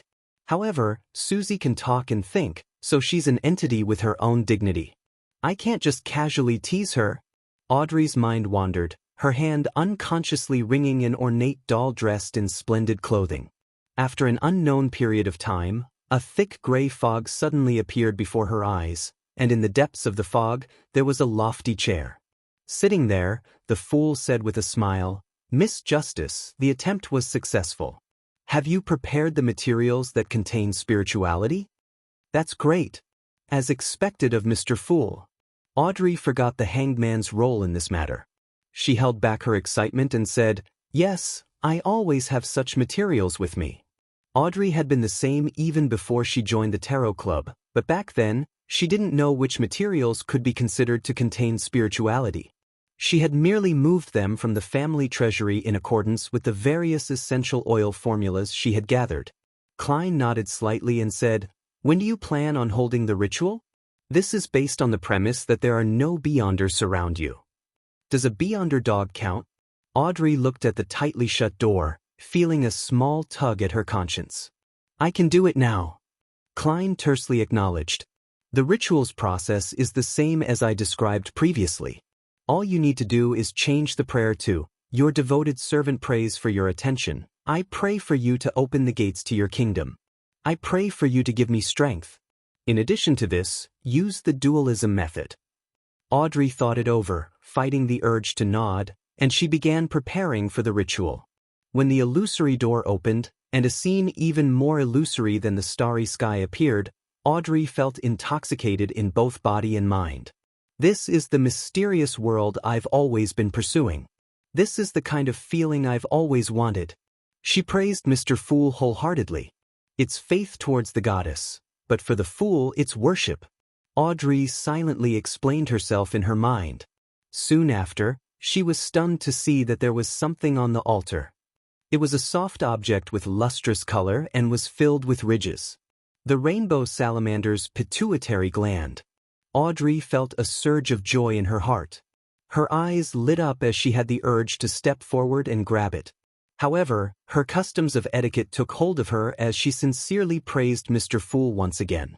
After finishing the ritual, she impatiently walked forward and carefully examined the Beyonder material 5 times. Our Tarot Club is at a higher level than all the other secret organizations. Audrey secretly felt smug. She then glanced warily at the door, as if afraid of Susie's sudden intrusion. She had to redouble her efforts and immediately concoct the potion to complete her advancement.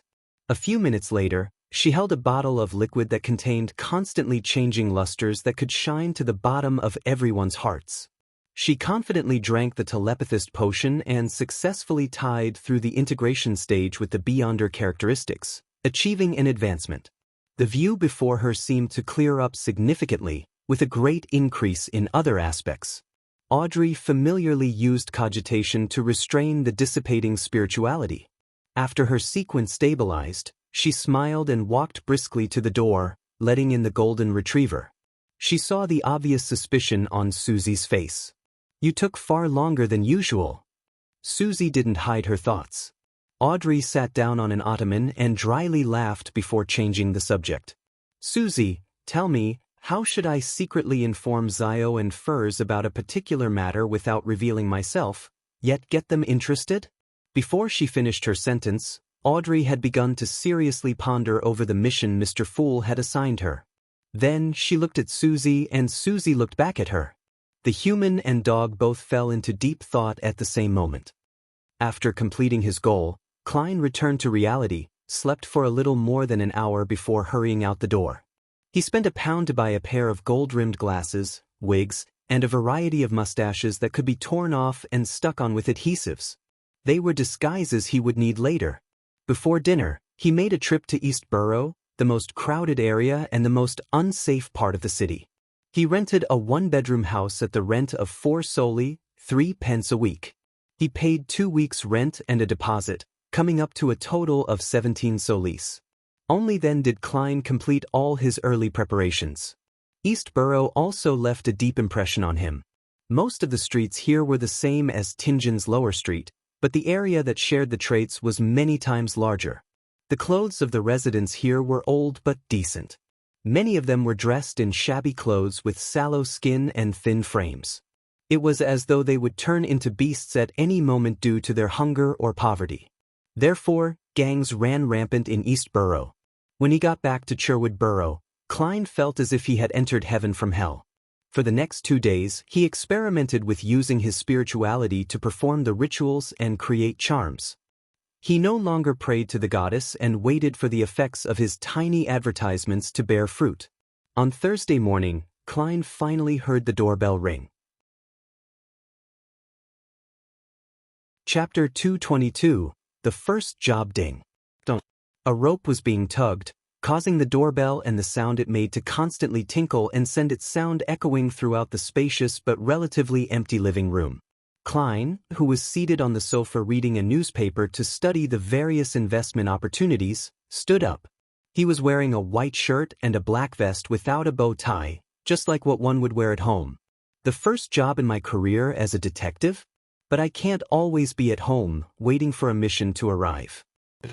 I need to hang a notice on the door, along with a fountain pen, so that clients can write down the time of their next visit and allow me to prepare in advance. However, for a new detective in this profession without any fame, doing so would basically be the same as not having a next time. Sigh, I can only go through the trouble of performing a divination in the morning to see if I would receive any jobs for the day. And if so, what time so as to make plans? Of course, it's also possible that I would miss out on missions from powerful beyonders. Well, so be it, it might be a good thing after all. He walked to the door, and without looking through the peephole, the image of the visitors outside appeared in his mind. One of them was an old lady in a black plush hat. Her back was slightly hunched, and her face was deeply wrinkled. Her skin was shriveled and sallow, but her dark dress was very formal and neat. Her temples were completely white, but her blue eyes were quite lively. She was looking at the young man beside her, gesturing for him to pull the doorbell again. The young man was in his 20s, with eyes similar to those of the old ladies. In the progressively cold weather, he wore a black double-breasted coat, a half-top hat, and a bow tie like he was about to attend a banquet. It was as if he wouldn't relax his demands of himself at any moment. With the help of a clown's premonition, Klein turned the handle, opened the door, and greeted his visitors with a smile before the bell could ring again. "Good morning, madam, sir. What a wonderful day it is, at least up to this point, for I have already seen the sun for 5 minutes." He spoke of the weather in a slightly exaggerated manner, small talk that had been popular in Backland for more than a century. Yes, it's always shy and doesn't come out from behind the fog and the dark clouds. The old lady nodded in agreement. By her side, the lad asked, "Are you Detective Sherlock Moriarty?" "Yes, and what may I help you with?" "I'm sorry, please come in. Let's sit down and talk." Klein turned his body to the side, making way for his guests as he pointed to the guest area. "No, there's no need. I don't want to waste any time. My poor Brody is still waiting for me to save it," the old lady said with a rather sharp voice. Klein noticed the most important pronoun and suddenly had a bad feeling. The very formally dressed young man nodded and said, "Brody is a cat owned by my grandmother, Madame Doris. He went missing last night, and I hope you can help us find him. We live at the end of this street, and I'm willing to pay you 5 solely for it. Of course, if you can prove that you've spent more time and effort than that, I'll make it up to you." "Find a cat? The reason why you're entrusting me with this job is simply because of the convenience stemming from how we live on the same street." Klein felt that this wasn't the detective career that he had imagined. "It makes me look like a clown. Well, I can't turn down my first business deal. This is a seer's point of view." He pondered for a few seconds and asked, "Can you describe it in detail?" Granny Doris spoke out before the young man could open his mouth. "Brody is a lovely, lively black cat. It's very healthy, has beautiful green eyes, and loves to eat cooked chicken breast. Goddess, last night he ran off just like that. No, it must have gotten lost. I've placed lots of chicken breast in its bowl, but it refuses to return to take a look. Klein's lips curved up and said, "I'm very satisfied with your description, Mrs. Doris. I accept this request. All right, let's go to your home now. I need to search for clues and find traces. You should be clear that the basis of my reasoning lies in the details." Mrs. Doris didn't consult her grandson as she nodded and said, "You're the most proactive detective I've ever seen. It's a deal." Klein put on his coat and hat, picked up his cane, and followed Madame Doris and her grandson out onto the street. Unlike Tingen, roads in many parts of Backland had been rebuilt with cement or asphalt. Even during a downpour, the roads were less muddy. While the old lady was leading the way, his grandson came close to Klein and said in a low voice, "I hope you'll do your best to find Brody. It's been one of the pillars of my grandmother's life ever since my grandfather and parents passed away. After Brody went missing, something went wrong with my grandmother's mind, so much so that she started hearing things. She keeps telling me that she hears poor Brody mewing miserably." Klein immediately nodded and said, "I'll do my best. Right, I still haven't gotten your name." Jürgen Cooper, a senior solicitor," the young man replied. Soon, they reached 58 Minsk Street and entered the dark house. "This is Brody's bowl. This is his favorite box. He always sleeps here." Doris's wrinkled face was filled with worry and expectation. Klein squatted down and found several strands of black cat fur in the box. He straightened up and gripped his silver-inlaid cane with the hand that held the cat's fur. Klein's gaze turned deep as he pretended to observe his surroundings as he silently recited a divination sentence. His hand secretly slipped from the end of the cane but didn't leave it completely. It just made it difficult for Jürgen or Doris to notice that the cane was standing on its own. Soon after, the black silver-inlaid cane tilted to the side. It fell very slowly, with very little movement. Klein gripped the cane again, looked in that direction, and observed it for more than 10 seconds. Then he strode over to an old cupboard. "Any signs of Brody running away?" Jürgen asked with concern. The old lady, Doris, was also waiting for an answer. Without answering, Klein kneeled and pulled open the door at the bottom of the cupboard. Meow. A black cat darted out, tail high, and ran for its bowl. "Brody, when did you get into the cupboard? How did you get locked in there?" Mrs. Doris cried, surprised and confused. Jürgen turned his head in surprise and looked at Klein. "How did you know it was in the cupboard?" Klein smiled and replied in a deep voice, "Inference, my good man." After obtaining the 5 soldi reward from Mrs. Doris and Jürgen, as well as their friendship, Klein returned to 15 Minsk Street under the gloomy weather. Before he even got close, he saw a figure loitering in front of his door. More business? When Klein looked over, he saw that the visitor was a boy of 15 or 16, dressed in an old coat and a round hat that didn't fit his age. "It's him?" Klein immediately recognized him as the boy he had met on the steam train the day he had arrived in Backland. Back then he was being pursued, but his maturity and calmness at the time had left quite a deep impression on Klein. What would he want to entrust me with? As he wondered, Klein walked over and smiled. "Excuse me, are you looking for me?" The teenage boy was startled as he quickly turned around, his bright red eyes filled with unconcealable fear. He composed himself and asked hesitantly, "Are you Detective Sherlock Moriarty?" "Yes." Klein looked around and said, "Let's talk inside." "All right." The teenage boy didn't refuse. Inside, Klein didn't take off his coat, but he did take off his hat and put his cane away. He led the teenage boy to the guest area, pointed at the long sofa and said, "Please, have a seat. How might I address you? What job do you have for me?" "You can call me Ian." The teenage boy surveyed his surroundings and fell silent for a few seconds. "I was previously hired by another detective, Mr. Zriel Victor Lee, who helped me gather some news and information." Klein sat down, clasped his hands, and said, "Does the job have anything to do with your former employer?" "Yes," Ian nodded solemnly. "A few days ago I suddenly found myself being followed by someone with ill intentions. Therefore, I thought of a way to lose their tail." "I believe you saw this scene yourself, Mr. Moriarty. I recognized you as the man who was sizing me up on the metro that day as soon as I saw you." This level of observational skills isn't any worse than a spectator's. Could it be that he was born with a special ability? Or is he a beyonder? Klein activated his spirit vision and looked at Ian, but he didn't find anything strange. He nodded and calmly replied, "Your response left an impression on me." Ian didn't harp on the topic and continued, "I suspect that my encounter has something to do with Mr. Zriel, so I went to visit him at his place. I found the place seemingly normal, but there were many hints that indicated that someone had infiltrated and triggered all the tiny mechanisms. I haven't seen Mr. Zriel since that day. I suspect that something has happened to him. I tried to call the police, but his disappearance period has yet to reach the required number of days to make the request. I tried to get help from other detectives that I knew, but all of them turned me down, on the grounds that they had just met Mr. Zriel at a fellow detective's party. That surprised me because I didn't receive any response from Mr. Zriel when I contacted him using the agreed-upon method. I still stood by my judgment and intended to ask for the help of a detective whom Mr. Zriel doesn't know. Well, as such, that meant it would be someone I don't know either. I had no idea who to look for as well. Therefore, I could only search through the newspapers and ended up finding you, Mr. Sherlock Moriarty."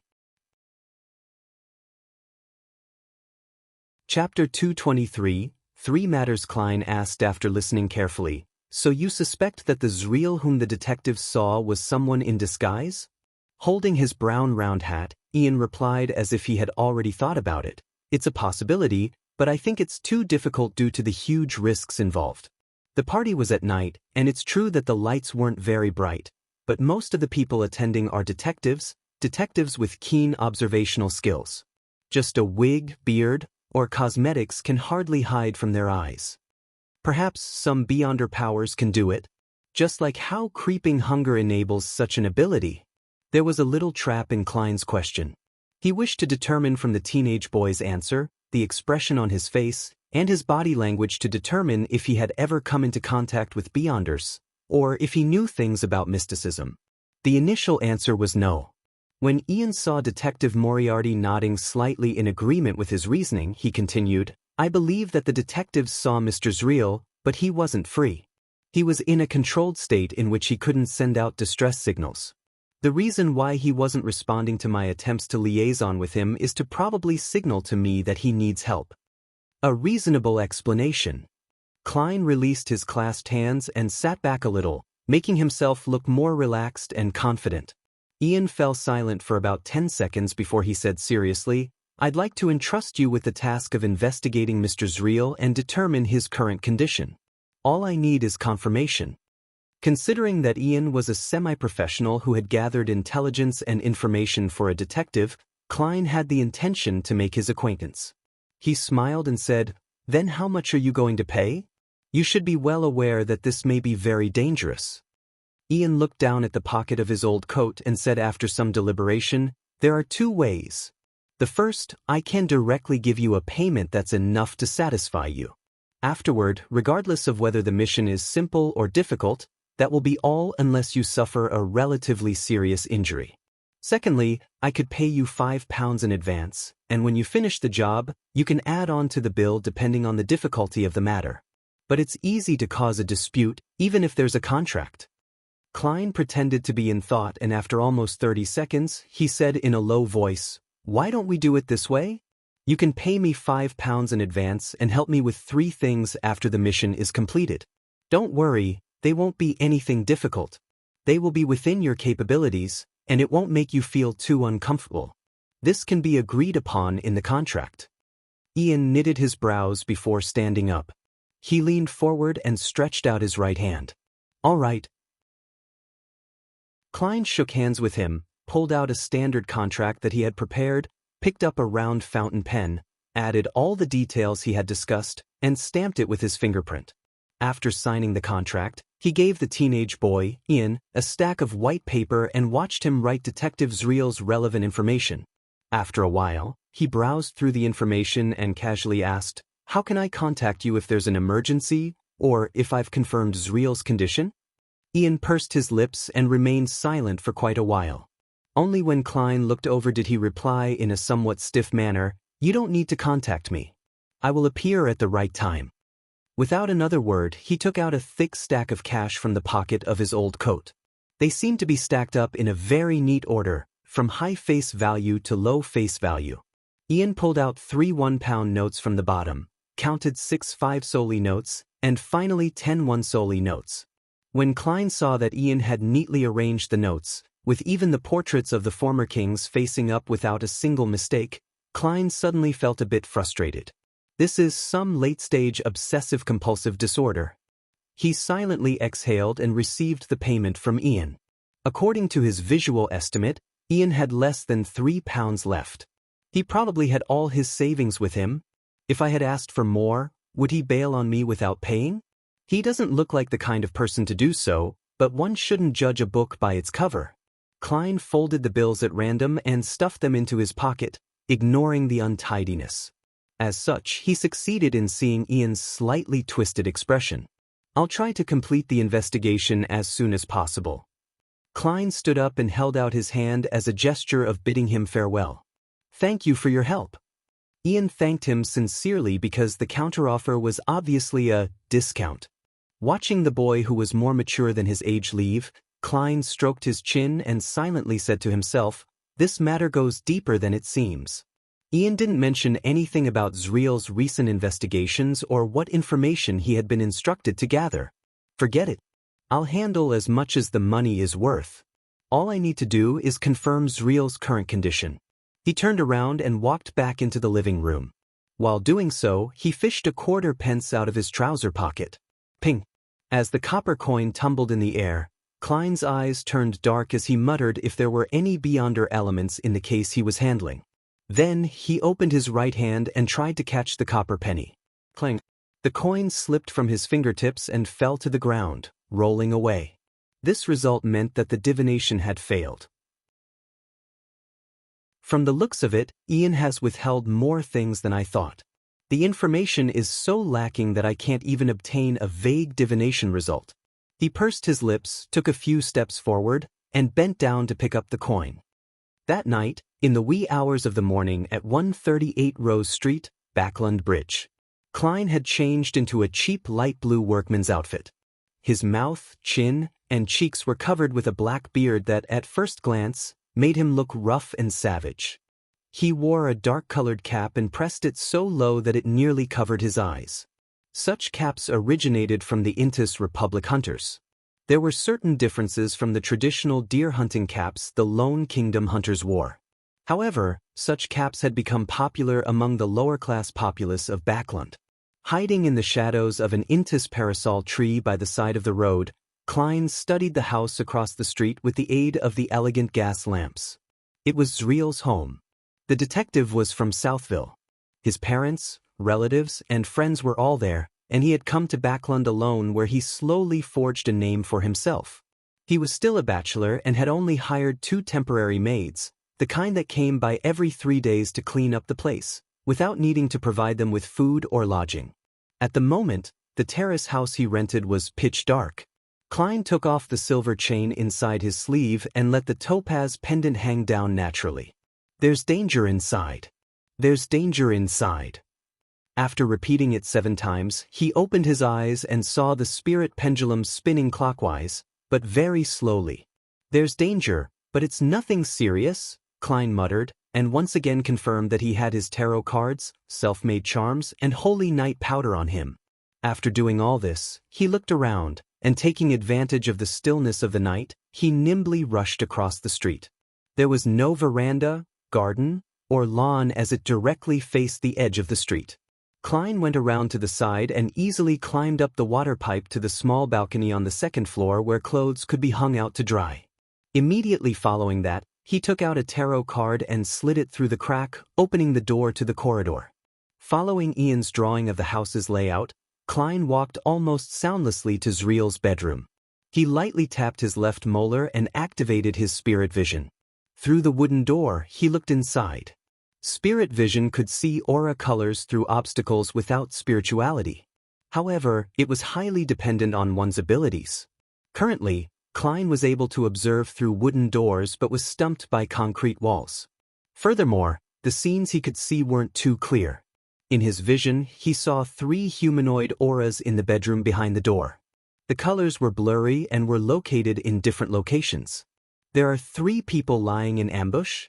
Is it to capture Ian, or someone else? The bedroom isn't that big. Klein stood in the darkness, calmly considering the results of his observations. At that moment, he suddenly retreated towards the balcony while keeping his footsteps very light. Back at the balcony, Klein took a thin silver slice from his pocket. This was a slumber charm that he had created in an attempt during the afternoon. He didn't pray to the Evernight goddess, but to himself instead.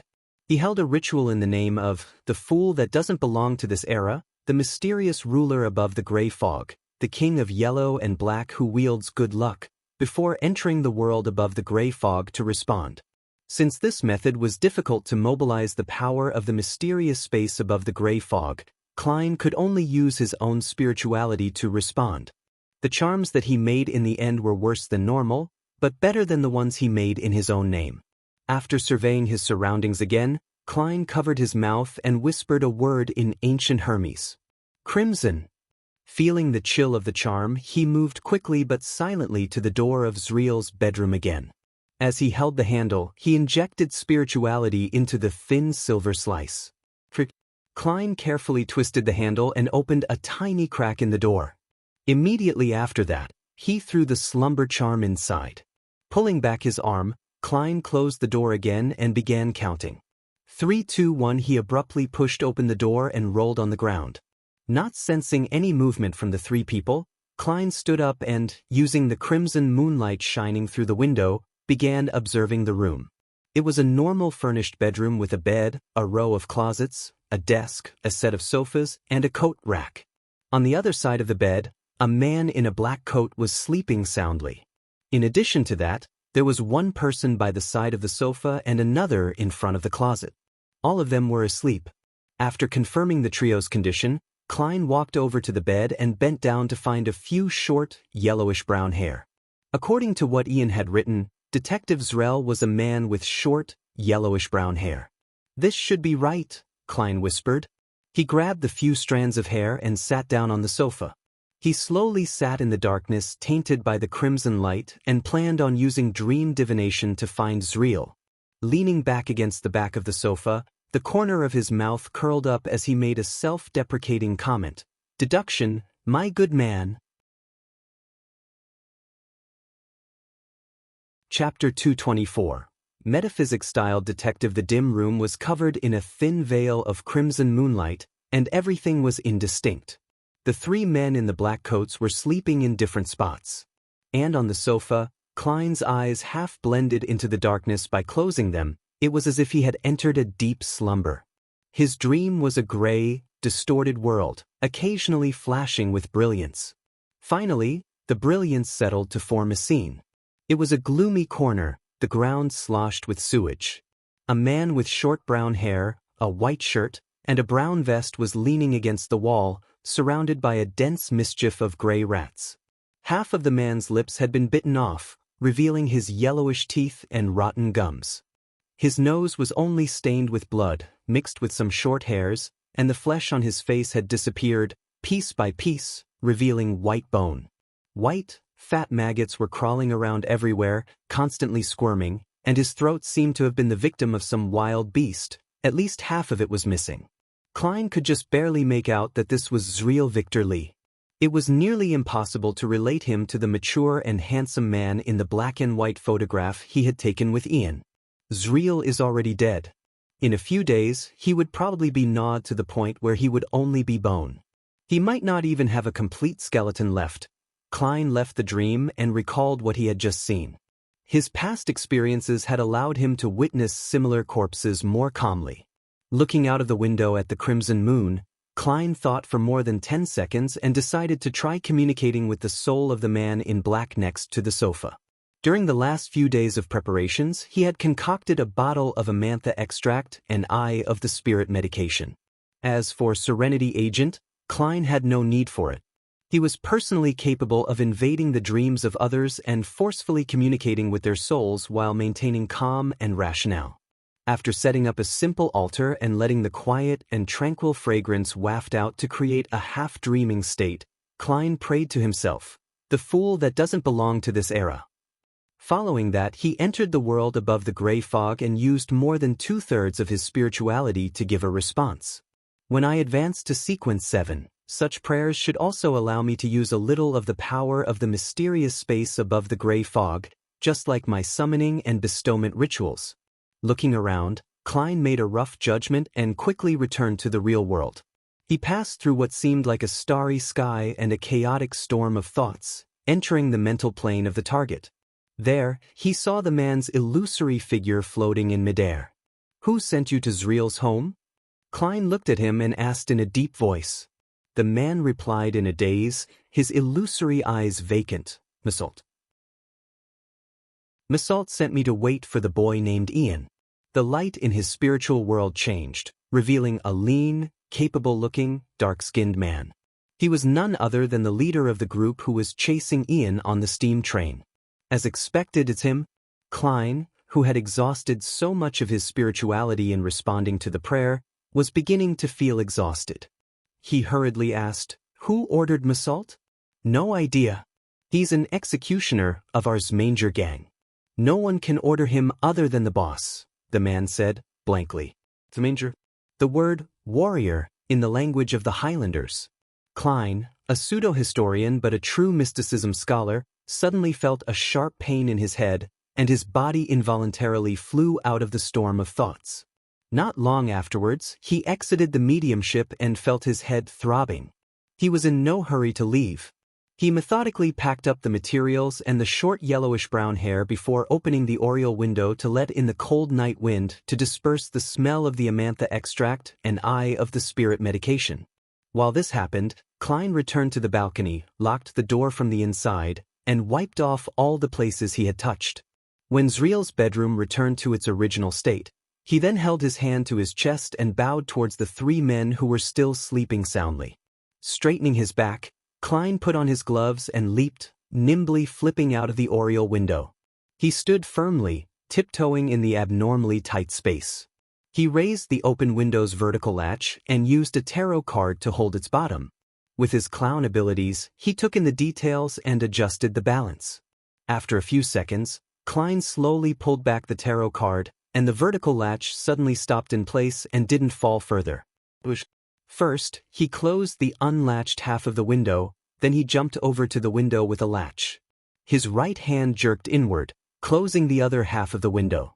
The speed of the action was so quick that the latch didn't fall down until there was a vibration, accurately inserting itself into the matching hole. Clang. A sound that was difficult to eliminate rang out, like a strong wind slamming onto the surface of the glass. Klein knew that the 3 men in the bedroom were about to awaken. Without further ado, he jumped onto the street. For the current him, the height from the 2nd floor wouldn't pose any danger. It was just that he couldn't maintain his silence when he landed, so he didn't make any obvious noises. Klein quickly left the vicinity as well as Rose Street, but he didn't directly take a rental carriage back to Cherwood Borough's Minsk Street. He turned a few corners and headed to the neighboring East Borough. It was a cold night, and the wind sent a biting chill right into his bones. Klein shivered and decided that he would need an additional sweater for his future missions. He decided to buy charcoal on one of the following days and let the fireplace carry out its role. After an unknown period of time, he entered Backlund's East Borough despite not having a map. He had completely relied on instinct. There were only a few gas lamps to be seen in the distance, and if it wasn't for the fact that the dark clouds hadn't covered the crimson moon, Klein believed that many parts of the road would be pitch black. As he was walking, he suddenly saw pairs of eyes appear in the deep darkness in front of him. They came stooping from a distance. They sauntered over from a vague distance away, in silence. Living corpses? Klein came to a sudden halt. He reached out for his Requiem charm and tarot cards, and he quickly activated his spirit vision. He saw the unhealthy and weak-colored auras and saw the faces of the numerous figures. These were all living people, normal living people with numbed expressions, vacant eyes, and weak movements. There were both men and women. It's almost midnight. Why are they still walking on the streets? Confused, Klein warily leaned to one side, passing the group on the sidewalk, but soon he came across a second wave, a third wave. All of them had the same pain amidst numbness. He frowned slightly, and just as he was about to move forward to inquire, he suddenly heard a shout ahead. "Get up! All of you get up! You sons of bitches! The streets and parks aren't for people like you to sleep in." Klein was startled, then the corresponding term, poor law, popped up in his mind, and he understood what was going on. He had experienced the same thing himself. Phew. Klein exhaled, picked up the pace, and headed for his one-bedroom house on Black Palm Street in the East Borough. There he slept for 2 hours. After recovering some of his spirituality, he went out again and broke a withered branch to serve as a dowsing rod. The location of Zriel's corpse. The location of Zriel's corpse. After repeated divinations, Klein walked for a long time with the help of the short yellowish-brown hair until he arrived at a corner of East Borough where there was a sewer entrance. 12 years ago, after the Great Plague, the Lone Kingdom gradually built up an advanced sewer system in the capital and, in one fell swoop, surpassed Roselle's heritage of the Intis Republic. Moving the manhole cover out the way, Klein held his breath and climbed down the vertical metal stairs. Since his clothes weren't specially made, he was unable to bring too many items due of the lack of pockets. He hadn't brought Quelleg's oil, which he had learned about from Fry. Klein felt especially regretful for not having brought the refreshing and odor-dispelling Quelleg's oil. 10 seconds later, Klein's feet touched the sticky ground. The feeling of filth caused fine goosebumps to pop up over his arms and body. However, he could only endure it and continue walking forward, venturing deeper into the empty and quiet sewer. There was a fork in the road ahead, one which was relatively hidden. A thick pungent smell wafted over from there. Klein turned around and walked to the end where he saw a dense number of spirituality light dots and aura colors. Without needing to use a candle, he activated his spirit vision and directly saw that in the dark corner, there was a rotten corpse that had been bitten to pieces. This was the exact same scene he had seen in the dream divination. The densely packed gray rats scampered in every direction, but there were also some who stayed where they were, unwilling to leave and part with their food. After confirming that it was Zriel, Klein hesitated for a moment before quickly setting up a mediumship ritual. If there's nothing wrong with Ian's description, and Zriel died only a few days ago, I should be able to get some rough information by channeling his spirit, he thought confidently. As the wind swirled and the wall of spirituality was set up, all the rats fled, and Klein proceeded with his ritual as he had done before. The cause of Zriel's death. The cause of Zriel's death. As he recited the words, Klein's eyes turned black. His pupils and the whites of his eyes disappeared. He quickly used cogitation to enter a dream. However, nothing appeared in that misty, illusory world. Klein opened his eyes, frowning slightly as he made his judgment. The channeling failed. Someone has dealt with Zriel's spirit. A Beyonder was involved in this. The fact that someone was able to disguise as Zriel, making the other detectives unable to see through him, also proves this point.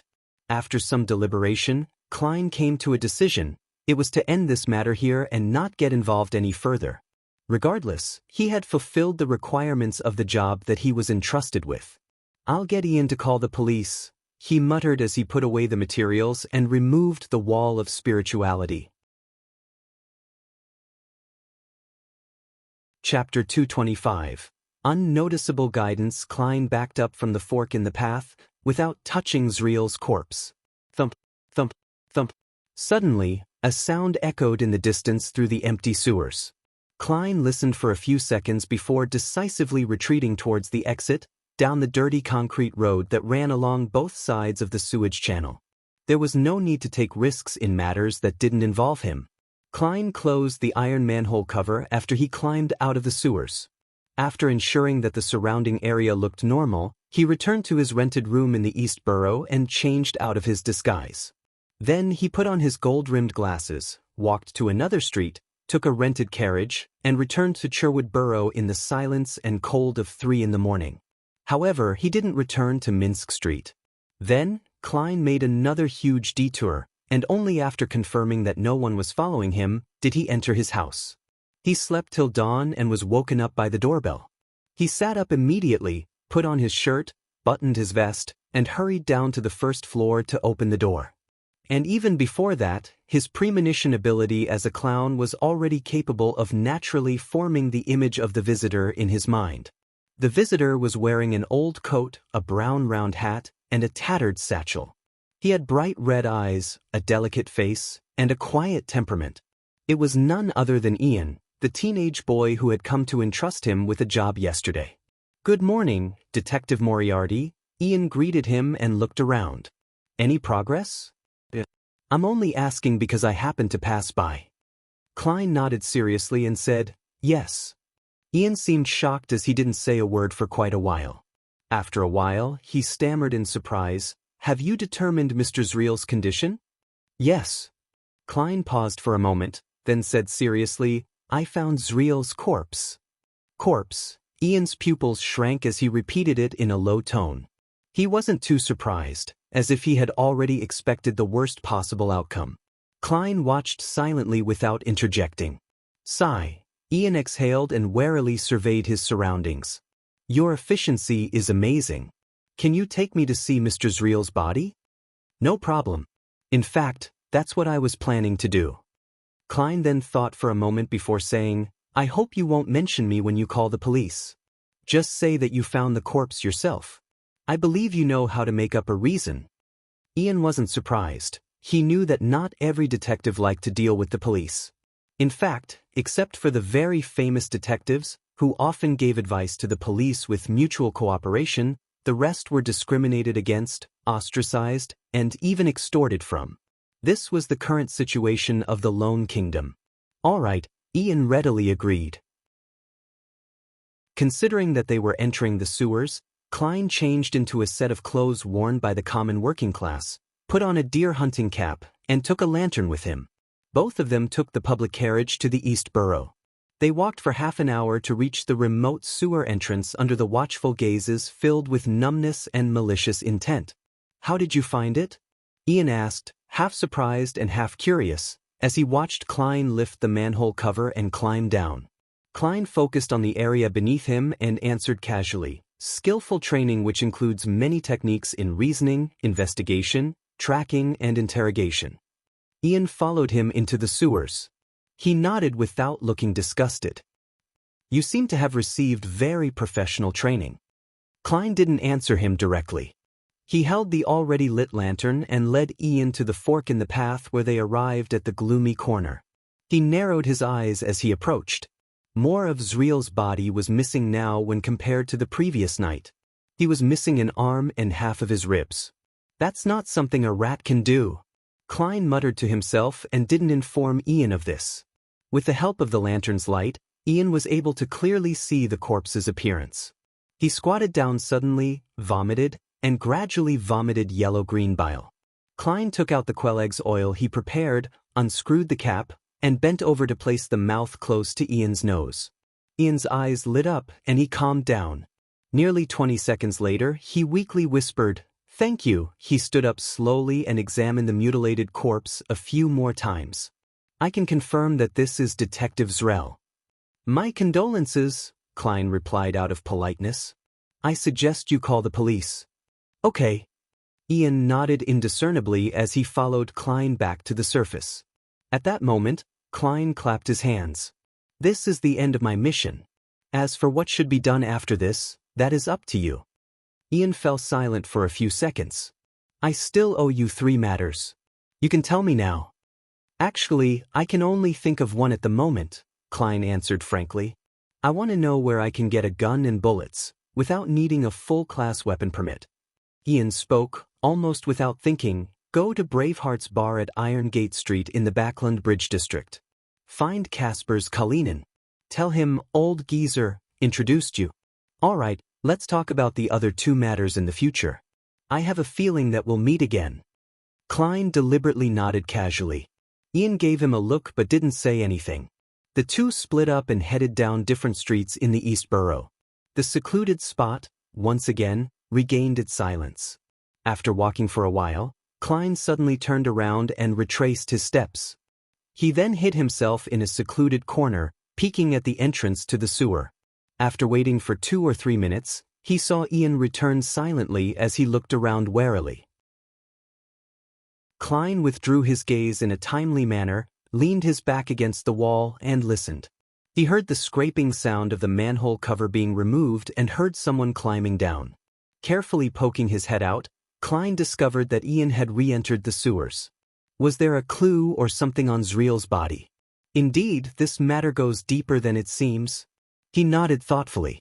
Having satisfied his curiosity, Klein decided to leave for real and planned to seek out Casper's. 2 days later. At tea time, Viscount Glaint was in his home situated in Empress Borough. The door to the study was tightly shut, separating the 4 people inside from the participating guests in the salon outside. Zio, Furs, this is the reward the 2 of you deserve. Dressed in a pale yellow lace dress, Audrey pushed a bulging envelope across the desk to the 2 ladies sitting opposite her. Zio wanted to say something polite, but her hand had reached for the envelope faster than her mouth. Feeling the weight of the money, she could only say sincerely, "Miss Audrey, thank you for your generosity. Your honesty makes you look even more beautiful." As she spoke, she untied the thin string around the envelope and saw the bills inside. It was uniform gray paper money with black stripes. The stack was thick and exuded a special smell of ink, one that left one feeling refreshed. £10. Zio took one note out and checked its face value. Beside her, Furs, who appeared lazy and unbothered by money, had also leaned over. "This is at least?" Observing the thickness, Zio tried to figure out how many notes there were. She couldn't help but exchange looks with Furs and saw the surprise in each other's eyes. This was obviously a lot more than they had imagined. Audrey smiled faintly and said, "A total of £800. Decide how you will split the money between the 2 of you. I'm very sorry that this matter had placed you in danger." £800. No, there's no need to apologize. Even if we had to do it again and knew of the possible consequences, I would still accept the request. Even if it's divided evenly, with my savings, it's enough to buy the potion formula for Sheriff.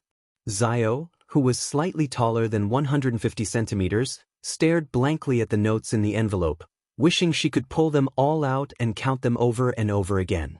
She believed that the generous and beautiful Miss Audrey wouldn't pay them any less, but what if she had made a mistake counting?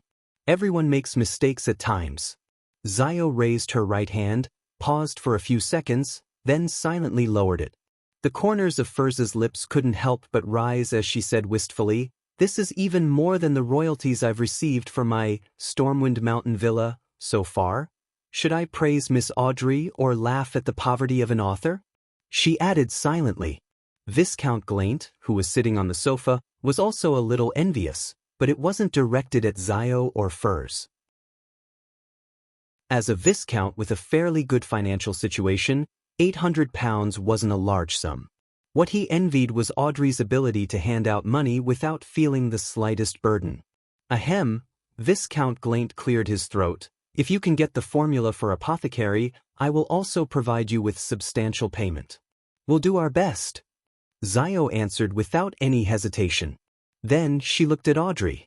"We've recently come into contact with someone who's suspected to be from the Psychology Alchemists, and will soon have clues regarding the Spectator potion you're looking for." "Zio, I'm already at sequence 8, far stronger than you." Audrey smiled in a reserved manner as she said, "I'm looking forward to it." With that said, the 4 began chatting about various rumors among the Beyonder circles while following Audrey's example of finding books they wished to read. Suddenly, Zio's eyes lit up as she saw 2 hardcover books. History of the Lone Kingdom's Aristocracy, and Study of the Coat of Arms. Meanwhile, Furs also found books that interested her. Geography and People of the Faesac Empire, and Traveling the Northern Continent. Honorable Viscount Glaint, may I borrow these 2 books? I'll return them soon. Zio looked pleadingly at the owner of the study. Glaint nodded without much care. "No problem." At his response, Furs hurriedly made a request as well and similarly obtained his approval. The corners of Audrey's mouth curved into a faint smile as she witnessed all of this. She looked modestly to the side, pretending to be looking for a book. As a qualified spectator who had just advanced, she had accurately grasped Zio's and Furza's preferences in certain domains after being in contact with them multiple times. Thus, she had made arrangements in advance without anyone realizing it. Letting the one being guided feel like it was done out of their own will was a manifestation of the powers of a spectator. In the evening, Zio was curled up on the sofa in front of the fireplace, reading history of the Lone Kingdom's aristocracy under the gas lamp's illumination. Furs had gone for a gathering meant for authors. After reading for quite a while, Zio suddenly felt something strange about the hardback cover, so she carefully examined it and found an interlayer where an ancient piece of paper was hidden inside. The front side of the paper was covered with the special symbols created by Emperor Roselle, and on the back was a paragraph written in ancient Hermes. Viscount Glaine's ancestors deciphered some of Emperor Roselle's special symbols? Zio was suddenly excited. She struggled to decipher the ancient Hermes as she muttered silently, "The fool that doesn't belong to this era. The mysterious ruler above the gray fog. The king of yellow and black who wields good luck." Chapter 226, The Terrified Zio Cherwood Burrow. 15 Minsk Street. A satiated Klein sat in a reclining chair in the living room, beside a fireplace burning with charcoal. In a warm environment akin to summer, Klein wore a white shirt, a black vest, and thin trousers, while having a newspaper spread open in front of him as he flipped through the section with the most ads. A new type of transportation vehicle is in urgent need for investments. Details to be discussed in person? Klein read the advertisement twice before picking up a pencil from a small, dark red table to his side and circled the message.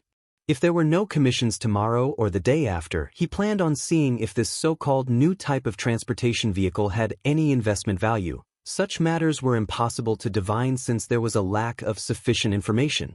"I hope it's a product similar to a bicycle," Klein mumbled to himself before suddenly hearing an illusory prayer echo in his ears. "Who is it? Miss Justice? Mr. Hanged Man? The Sun? Or some clerk at the Backland Bank is copying my passcode?" Thoughts flashed through Klein's mind as he put down the newspaper, returned to his bedroom, and locked the door behind him. Taking 4 steps counterclockwise, he entered the world above the gray fog. He saw that to the side of the fool's seat and by the edge of the ancient mottled bronze table was a clear and bright brilliance that emitted waves of radiance. The experienced Klein calmly sat down and emanated his spirituality, touching the light ripples of light in response to the prayer. The scene in front of his eyes suddenly changed. It was a blurry sofa with a petite woman in a knight's trainee uniform curled up on it. "She's not copying my passcode. She's reading a piece of paper." Klein suddenly realized the reason for this. "She should be one of the 2 Beyonders that Miss Justice mentioned that requires my vetting." After nearly 20 seconds of silence, Klein didn't give any form of formal response. He planned on taking the next step deep at night. He would then test her reaction, attitude, and way of handling things to test her personality and abilities. Of course, he would absolutely not force others to join the tarot club. The fool that doesn't belong to this era. Zio, who had just finished chanting the ancient Hermes sentence, froze for a few seconds. Then, she suddenly straightened her back and sat up straight. This seems to be the honorary name of a hidden existence. She realized this in horror. Furthermore, her knowledge in mysticism and the various rumors she had heard told her that once someone recited the full honorary name of a hidden existence, it would often attract the attention of said existence. The consequences of such attention was mostly misfortune or could even be described as tragic. Quite a few of those hidden beings were the incarnations of the evil gods and devils. Furthermore, I recited it in ancient Hermes, completely unprotected. I'm so dumb. Why did I focus so much effort in identifying the sentence and actually read it in my head? Zio looked around in horror, terrified that an indescribable monster would suddenly appear in her house. The sofa, tea table, cupboard, dining table, chairs, oil painting, and other items were all reflected in her eyes, without any changes. After nearly a minute of heightened vigilance, Zio relaxed a little and comforted herself. "Don't worry, don't be afraid. I just said the honorable name and didn't follow up with a prayer." This is an incomplete ceremony, so it shouldn't attract any attention. Moreover, there's a good chance that the name might have been translated by the owner of the paper based on the special symbols left behind by Emperor Roselle. It might not be correct.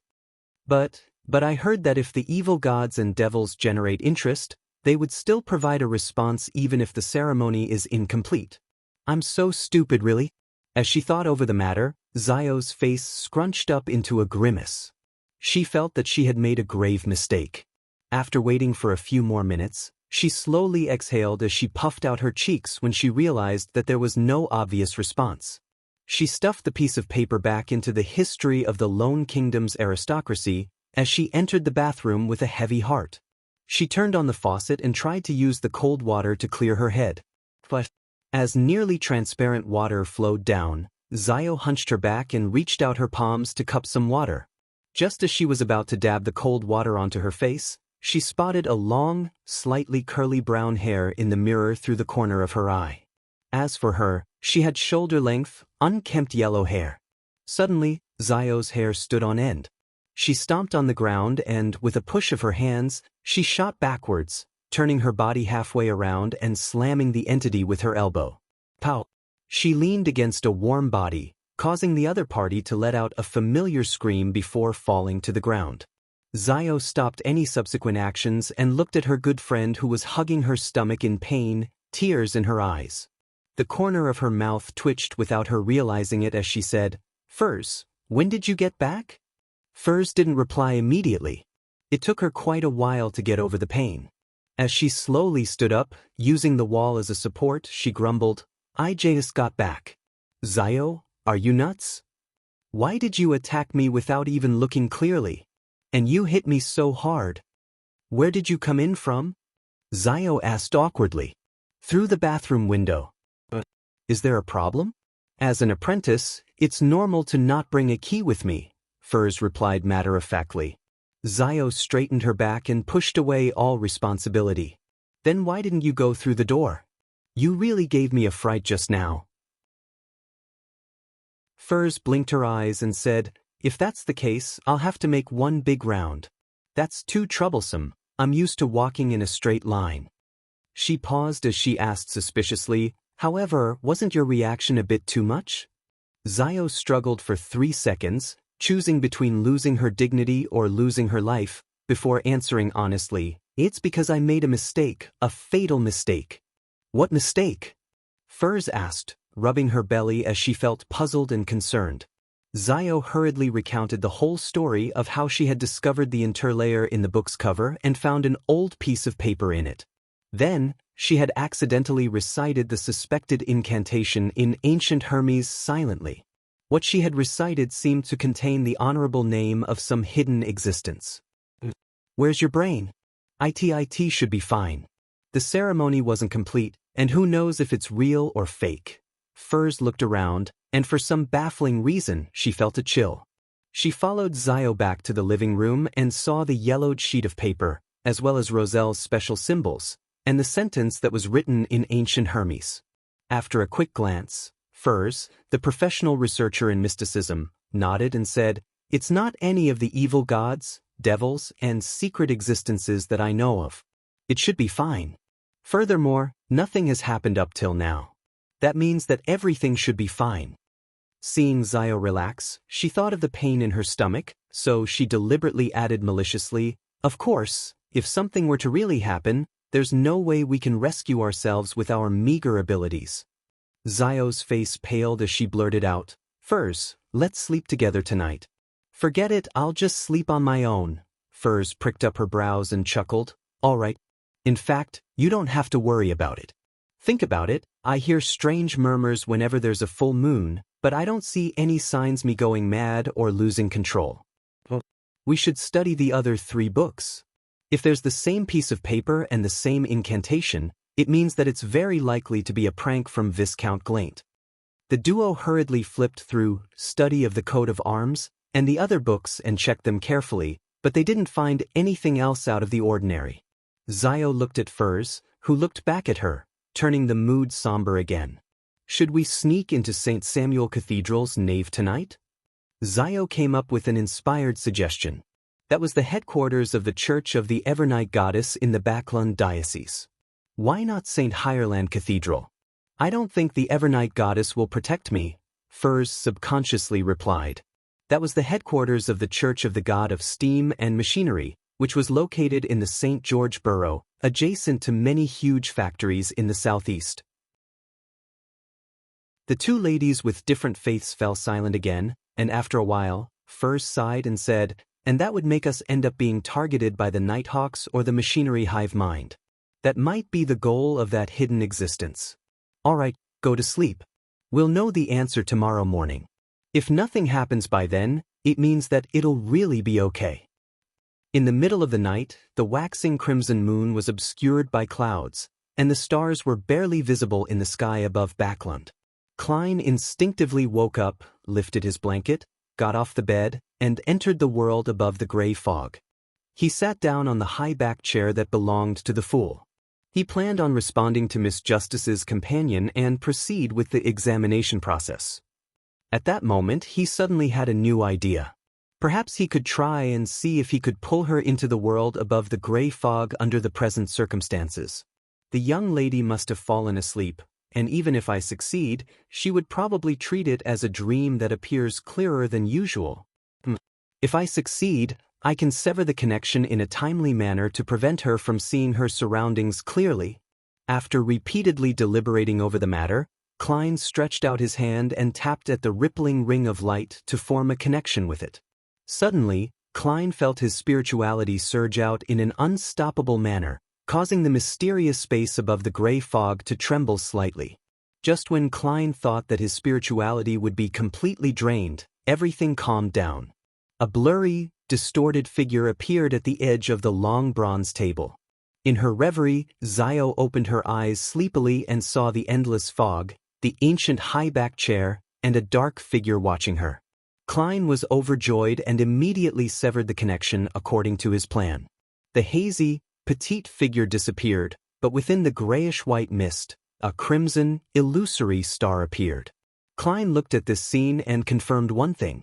As long as someone chanted his name, he would be able to pull that person into the world above the gray fog. The crimson star was a symbol of a stable connection. However, there are certain limitations. With my current strength, at most, I can establish another connection. Based on my previous experiences, my current spirituality can only pull in beyonders who are a sequence higher than me, and it won't necessarily be a success. It's just a preliminary judgment, so it shouldn't be a problem if it's someone at the same sequence as me or lower. Klein thought, feeling satisfied. There was no need for him to respond. His attempt was already enough. Zio sat up in her sleep. She had been worrying about the potential dangers of chanting an honorary name the entire time. Not long after she fell asleep, she dreamed of a mysterious space and a gray foggy figure looking down on her from above. The dream was so clear that Zio felt afraid. She looked at the sleeping Furs beside her and thought with a tremble, is it a nightmare caused by fear, or is it because of the attention I garnered from some hidden existence, resulting in being haunted by evil spirits? There's going to be a gathering of beyonders tomorrow night. In addition to buying the formula, I need to find a person who is good at exorcising evil spirits to purify myself. Chapter 227. Inventor Leopard sitting at his own dining table on a foggy morning, Klein broke up his specially bought wheat bread and soaked it in milk, improving the way he ate it. Although his body had changed a long time ago, his pursuit and obsession with delicacies were engraved into his soul. He was completely unable to adapt to the Lone Kingdom's monotonous and repetitive style of breakfast. He could only try his best at experimenting. He tried not to limit himself to toast, bread, bacon, sausages, and butter. He tried hard to expand the boundaries and improve the way he ate. For example, his recipes had new additions such as pork-filled pastries from the south, Fainapotter noodles, and roasted corn pastries. Caviar from the Fasak Empire isn't bad either, but it's too expensive. It's only suitable for formal meals. Klein scooped up a small piece of wheat bread he had softened and put it in his mouth. Just by chewing it a little, He could feel the intertwining flavors of milk with the fragrance of wheat. The aftertaste of the bread was even sweeter. After breakfast, Klein put down his cutlery, but he was in no hurry to tidy up the table. He picked up the newspapers and began to read. "I'll do a divination in a while. If there's nothing else to do, I'll pay Mr. Leopard a visit at St. George Borough's 3rd Street and see if his new transportation vehicle is worth investing in. Backlund is really big. Every borough is almost the size of Tingen City. The East Borough is especially ridiculous. It's at least twice as large. The easiest and most economical way to travel is to walk, followed by the steam metro, before walking again. It's just quite a waste of time." Klein's mind wandered aimlessly. Backlund's public horse carriage system was rather similar to Tingen's. The price was about the same, but the only problem was that most of them were confined to a single borough. If one wanted to go from Sherwood to St. George, a few transfers were needed and that would naturally raise the price. Such a situation made the prospects for a new transportation vehicle very alluring. At that moment, knocks on the door sounded. It was as loud as the pounding of a hammer. "Who is it? Don't they know how to ring the doorbell?" He muttered a few words, straightened his collar, walked to the door and pulled it open. In front of him was a familiar face. It was the Highlander man who had chased Ian at the steam metro. His skin was dark, his eye sockets recessed, and he was lean and hearty man. According to Klein's mediumship results, the man's name was Massault, an executioner of the Zmanger gang who was almost equal to the boss. "Excuse me, who are you looking for? Do you have a commission to entrust with me?" Klein deliberately acted somewhat confused. Massault was wearing a black coat and a pompous silk hat, but he didn't look anything like a gentleman at all. He coldly sized Klein up, then he asked in low, with a thick Highlander accent, "Are you Detective Sherlock Moriarty?" "Yes," Klein replied short and sweet. Massault nodded his head stiffly. "I want to hire you to find someone. We can talk about the exact situation inside." Klein prevented himself from acting odd in any way. Massault shook his head coldly. "There's no need." After saying that, his eyes suddenly became sharp. "The person I'm looking for is called Ian. Ian Wright. He has a pair of bright red eyes, maybe 15 or 16. He likes to wear a brown, old coat and a round hat of the same color. I believe you know him." Klein let out a soft chuckle. "I don't know what you're talking about." Massault seemed to ignore Klein's denial. "He's a thief who has stolen an important item from me. If you can find him, you'll be paid at least £10. You've provided too few clues." Klein made up an excuse. £30. Massault made a new offer. Klein glanced at him and said, "No, this is against my principle of confidentiality." £50, Massault replied coldly. "I'm sorry, I cannot accept the mission." Klein was startled for 2 seconds, but in the end he still chose to reject the request. Massault studied him slowly for a few seconds as his eyes slowly turned cold and fierce. He didn't offer a new price, nor did he politely bid farewell. He turned around abruptly and walked quickly to the end of the street. "This gang has pretty good intelligence. They actually know that Ian had come to me once." Klein secretly sighed, full of emotion, but he didn't feel too much anxiety or fear. "After all, I'm someone who once directly faced the son of an evil god, although it was separated by a belly." As he thought about it, his smile suddenly became brilliant. He began flipping a coin to decide whether or not he was going out today. The answer was positive. St. George Borough, 3rd Street. Having transferred from a tracked public carriage to the steam metro, before transferring to a trackless carriage, Klein finally arrived at his destination, spending a total of 11 pence. Just after he alighted the carriage, he discovered that a drizzle had already started, but he hadn't brought an umbrella. According to the newspapers and magazines, this is a daily occurrence in Backlund. The reason why hats are popular is that ladies and gentlemen don't carry umbrellas all the time. Klein pressed down on his half-top hat and briskly ran outside Unit 9 and used the eaves to shield himself from the rain. He brushed off the obvious water droplets from his body and rang the doorbell. However, he didn't hear any cuckoo sounds or tinkling sounds. "Is the doorbell broken?" Klein was just about to raise his hand to knock when he suddenly saw footsteps approaching from afar. The image of the person naturally appeared in his mind. It was a tall, thin man with black hair and blue eyes. He was in his 30s and was dressed in grayish-blue worker attire, but he appeared gentle and refined. The door opened. The gentleman rubbed his forehead and asked, "May I know who you are looking for? Is there something?" Klein took off his hat and bowed slightly. "I'm here to find Mr. Leopard. I'm interested in his new transportation vehicle." The gentleman's eyes suddenly lit up. "I'm Leopard. Come in, please." He turned to the side and allowed Klein entry. However, there was no coat rack in the foyer. Klein could only lean his cane and not take off his coat. He followed Leopard into the living room. It had to be said that the gentleman's house was very messy.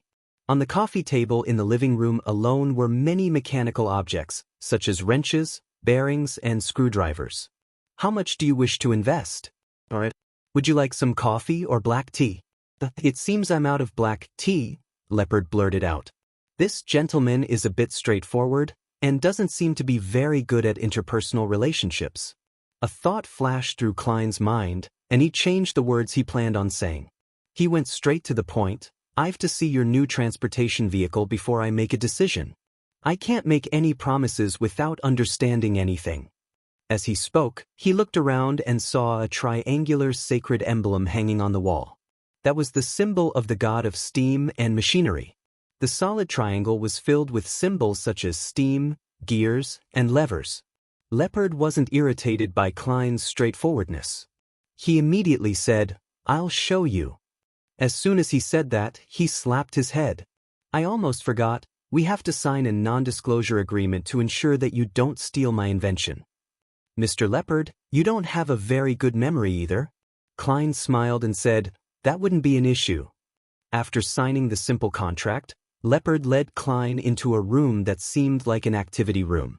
He had knocked through the neighboring guest room and basement, making it much wider and spacious. The ground was littered with components, and a rough object, that was half the height of a man, that resembled a carriage stood in the center. In addition to that, the line of the doorbell was connected there and was cleverly constructed. As long as someone pulled the rope, a steel ball would pop out from the mechanism, allowing it to roll along a special track before colliding with the object in the center to produce a clanging sound. The sound certainly wasn't too loud, but it was enough to rouse Leopard, who was engrossed in machinery. "Is that the new form of transportation you invented?" Klein pointed to the crude object in the middle of the room. "Yes, I invented it based on Emperor Rosel's imagination," he replied with a fervent look in his eyes. "Emperor Rosel's imagination?" Klein asked in surprise. Leopard explained in a tone of adoration. Emperor Rosel left behind a number of manuscripts in which he drew his vision of the machines of the future.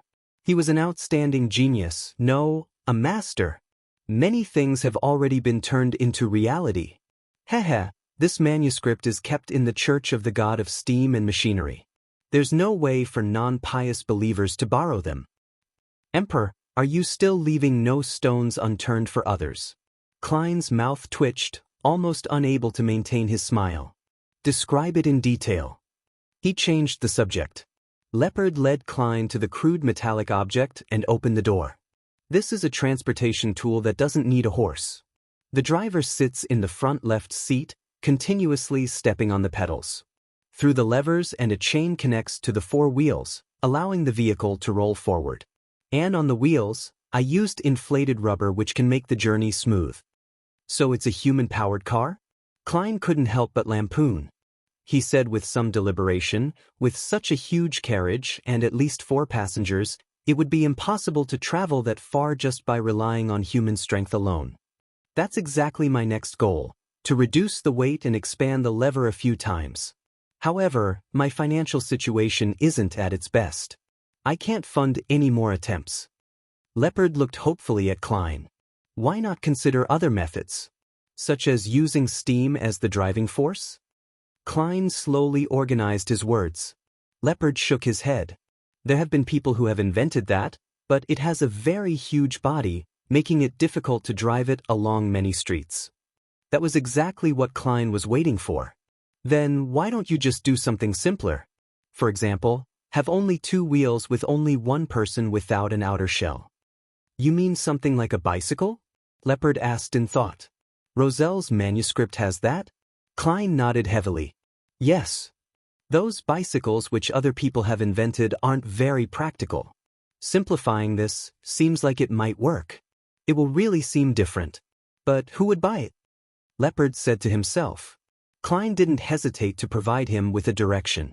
The postmen, the working class who have a bit of savings, the businessman who doesn't need to look respectable while hoping to save money.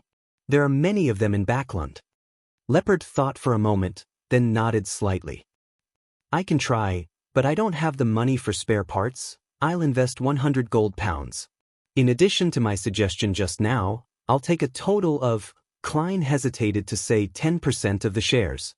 15% was better. After all, 100 pounds was, strictly speaking, not much. You can have 35% of the shares. But that's only limited to the bicycle concept you described. Leopard spoke out first, afraid that Klein would make an unreasonable request. Deal. Klein immediately laughed. We'll first draw up a simple contract and settle this matter. Afterwards, I'll find a lawyer to make a formal contract and add some detailed terms. For example, if there's anyone else who wants to invest, they must first get my consent. No problem, Leopard replied impatiently. All he wanted was to buy his spare parts as soon as possible. In the gloominess brought about by the drizzle, Klein returned to Sherwood Burrows Minsk Street. He entered the house and went straight to the bathroom on the first floor and resolved the problem of his bloated stomach. Splash. As the water echoed, Klein bent down to wash his hands. At that moment, an image appeared in his mind. The mirror in front of the sink reflected his lowered head, dim surroundings, and a pair of eyes to his side. A pair of eyes. Chapter 228. The mastermind. Almost instinctively, Klein bent his knees and rolled sideways toward the bathroom door. So, a small black-feathered arrow stabbed into the wash basin. The arrow seemed to be made of bone and suffused a blue luster. It was extremely beautiful. If Klein had hesitated in any way, he definitely wouldn't have been able to escape this sudden attack. After rolling for a moment, Klein reached into his pocket and attempted to pull out a few tarot cards. But at that moment he felt a gust of wind engulf him. Through the corner of his eyes, he saw a black figure quickly closing in on him at high speeds. It appeared in front of him in an extraordinary pose, as he tightened his foot and kicked out from bottom to top. Realizing that he couldn't avoid the attack, Klein quickly gave up on his previous intentions and used his elbow to block the attack. With a bang, he felt his entire left arm go numb, and his body was yanked over, just like in the sport squash that the middle class loved to play the most, or like a soccer ball that was now popular among the lower class. What immense strength! Klein's heart tightened. Without being flustered, he adjusted his body in midair and changed his posture, barely maintaining his balance as if he was performing acrobatics. Put, put, put. At this moment, a tree bark-colored blowpipe had just landed on the floor of the bathroom and bounced behind the door at a declining speed. Just as Klein was about to stretch out his body to firmly stand and face the follow-up attack, a scene suddenly flashed in his mind. The speed of the enemy in black far exceeded his expectations, arriving even faster than he had expected. He lowered his body and swung his arm, striking him in the chest. In the blink of an eye, Klein's body bent over, spinning half a circle more, like a small ball that kept falling and kept being thrown around. Pow! He stretched out his hand and pressed it to the ground, opening his legs like scissors while keeping his head low. It made black-clothed man's fist miss as it tore through empty space. The fist that was originally aimed at his chest could only hit his legs after Klein turned his body, but his legs were opened wide. Pushing up, his legs closed in together, allowing Klein to leap nimbly to the side as he finally managed to stand up straight. Pow! Before he had the chance to observe his enemy, the black figure had already arrived in front of him, bringing with it a strong gust of wind. What a fast reaction! Klein quickly lifted his arms up in front of him to block. With a dull thud, he felt as if he had collided with a black bear. Failing to withstand the immense force, he could only stagger backward, his arms almost turning numb in the process. At the same time, Klein finally recognized his attacker. He had dark skin, a lean and hardy build with recessed eye sockets.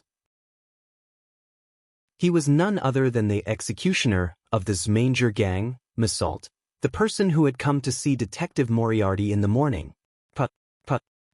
With a fierce glint in his eyes, Misalt closely pursued after him as he flung both of his arms, delivering left hooks or right punches in a barrage of attacks at Klein. The gap between Klein's strength and that of his opponent was obvious. He was unable to face him head-on, and he had to rely on his agility and premonitory senses to barely avoid the combo of punches. I have to make full use of my advantages. With a similar thought, Klein stopped engaging in melee combat. He lowered his body and rolled to the side. A chair was torn apart by Misalt's kick. Klein supported his body with one hand as he exerted strength in his waist and continued rolling in a bid to seek a chance to use his tarot cards and self-made charms. Misalt caught up quickly and kicked out his legs, one after another, that was in no way slower than his opponent. He was like a giant bear with the gift of agility and had zero weaknesses. He made it so that the rolling Klein was only capable of focusing on dodging and defending, without giving him the chance to draw his cards or use his charms. Gotcha! Bam! Bam! A chair was broken, the table overturned, the coat rack toppled, and Klein had circled most of the way around, but his situation was turning dire. I can't go on like this. He kept dodging, rolling, and tumbling, seeking every opportunity to turn the situation around. Suddenly, an idea came to him when he spotted the coffee table in the living room through the corner of his eyes. Bam! Klein defended a blow with one arm as jumped back towards the living room while enduring the pain. At this moment, Misalt's leg muscles bulged suddenly like they were inflated with air. Boom! He stepped on the ground so hard that it seemed to shake, and he jumped up and shot at Klein like a bullet, with one of his legs aimed at him. Klein barely managed to hold on for a moment before being sent flying again, crashing through the coffee table with a clang, sending the ceramic tea set flying towards the cupboard, scattering the round fountain pens, the contract template, and the various newspapers on the floor. Seeing that the detective in the black double-breasted coat was weakened from the impact and momentarily unable to stand up or roll, a fierce glint flashed in Misalt's eyes. He slid forward, pushing his knee out amidst the shattering sounds of the porcelain. Klein's eyes turned dark as he watched this scene. He was already holding a contract template in his hands. He had fled to the coffee table in the living room, ignoring the warnings his premonition was giving him, solely to pick up a contract template or newspaper. When he saw Misalt's knee coming at him, Klein's wrist shook. At that moment, a scene appeared in his mind once again, a scene with Misalt's neck twisted backward. So. Klein slightly pressed his wrist, shaking out the contract template in his hand. So. The contract was like a dart made of fine steel as it shot at Misalt's throat. At that moment, the distance between the two of them was less than a meter. Moreover, as Misalt closed in, the distance between them was decreasing. A white item was reflected in Misalt's eyes as he instinctively tried to jump back to dodge it. The contract stabbed right through Misalt's throat, penetrating his windpipe. Blood with patches of bubbling blood gushed out as Misalt fell in front of Klein, his knees heavily hitting the ground. Huff! He pulled out the bloodied contract template and clutched his throat. However, he was unable to stop the blood from flowing out of his wound, and his eyes gradually became unfocused. In the end, his body twitched a few times and he stopped moving. Klein took a moment to recover before he had the strength to turn around and stand up. He had a few tarot cards between his fingers, on guard against possible counterattacks and other enemies. After activating his spirit vision and confirming that his assailant was dead, Klein looked around and didn't see any other auras.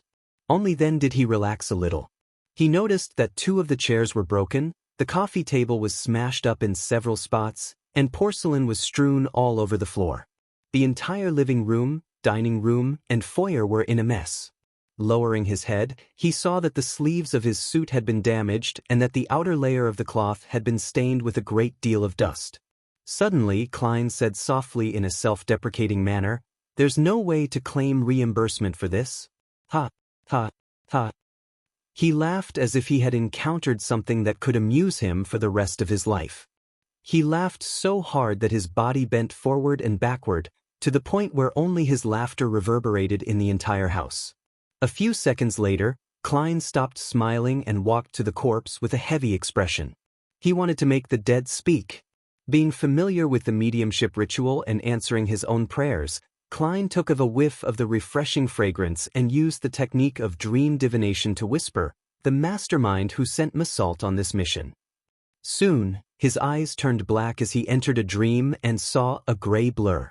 Suddenly, the gray and blurry world and lit figures changed, forming numerous scenes and images before him. In front of Massault was a middle-aged man without a hat. His white shirt had a complicated, layered, petal-shaped collar and cuffs, which made him look very magnificent. Matched with a tight black vest and skinny trousers, he looked gaudy and exaggerated. This middle-aged man had brown hair and blue eyes, a thin face with a stubble. He was a very good-looking gentleman. He looked at Massault and said in a deep voice, "No matter what you do, make sure you find Ian Wright alive. If he's dead, bring him to me within an hour, preferably within 15 minutes. Yes, Mr. Ambassador." Massault didn't hide his unruliness but still kept his head lowered. The scene shattered, and Klein frowned. Mr. Ambassador? This matter actually involves other countries? Judging by the style of the shirt, the ambassador is most likely the ambassador of the Intis Republic to Backland. Ian is only a teenage boy. That gentleman is able to channel spirits, or at least he has someone around him who can do so. Klein thought for a moment, then constructed another sentence for the dream divination. The reason for finding Ian Wright. In the grayish blurry dream, Klein once again saw the middle-aged gentleman from before. He stared at Massault and said in a low voice, "You don't need to know why. Just heed my instructions. I gave you the potion and money to become the person in power behind this Manger gang. Not for you to raise questions, but for you to do things. You only need to know that Ian Wright might be involved in an item of great importance." As the scene faded away, Klein once again exited the dream. An item of great importance. I really can't tell him. What could it be? Potion. So Massault is actually a Beyonder. It's no wonder that his combat skills were so powerful and terrifying. He should be a Beyonder adept in this field. As these thoughts crossed his mind, Klein felt exhausted. It seemed that responding to his own request had consumed too much of his spirituality. If he wanted to have his mediumship standards restored to what it was previously, he estimated that it would only happen when he was a Sequence 7. After ending the ritual and dispelling the wall of spirituality, Klein looked at Massault's corpse and carefully observed it for a long time. Finally, he saw specks of spiritual radiance converging at the wound on his opponent's throat, slowly congealing into a piece. Carefully grabbing it, Klein pulled out a dark red object that looked like jelly from Earth. Is this the Beyonder characteristic left behind by Massault? I wonder what kind of sequence potion it is. That's easy to determine. I'll get the answer by doing a divination above the gray fog. Theoretically speaking, the Beyonder characteristic of low-sequence Beyonders will be able to imbue a person with the corresponding powers, even without the supplementary ingredients. However, one can easily lose control and go insane on the spot after consuming it. Nearly all the supplementary ingredients for low-sequence potions lack spirituality. Klein's thoughts ran wild before he finally forced himself to focus. A corpse was now in front of him. It gave him a headache thinking about what he should do next. You're tuning in to the Passion Pages YouTube channel. We're so grateful for your support, and don't forget to subscribe to join us on this incredible journey through captivating stories. Your generosity through donations truly makes a world of difference, as it's the primary source of revenue that allows me to expand and enhance this channel for you. Thank you from the bottom of my heart for being a part of this adventure.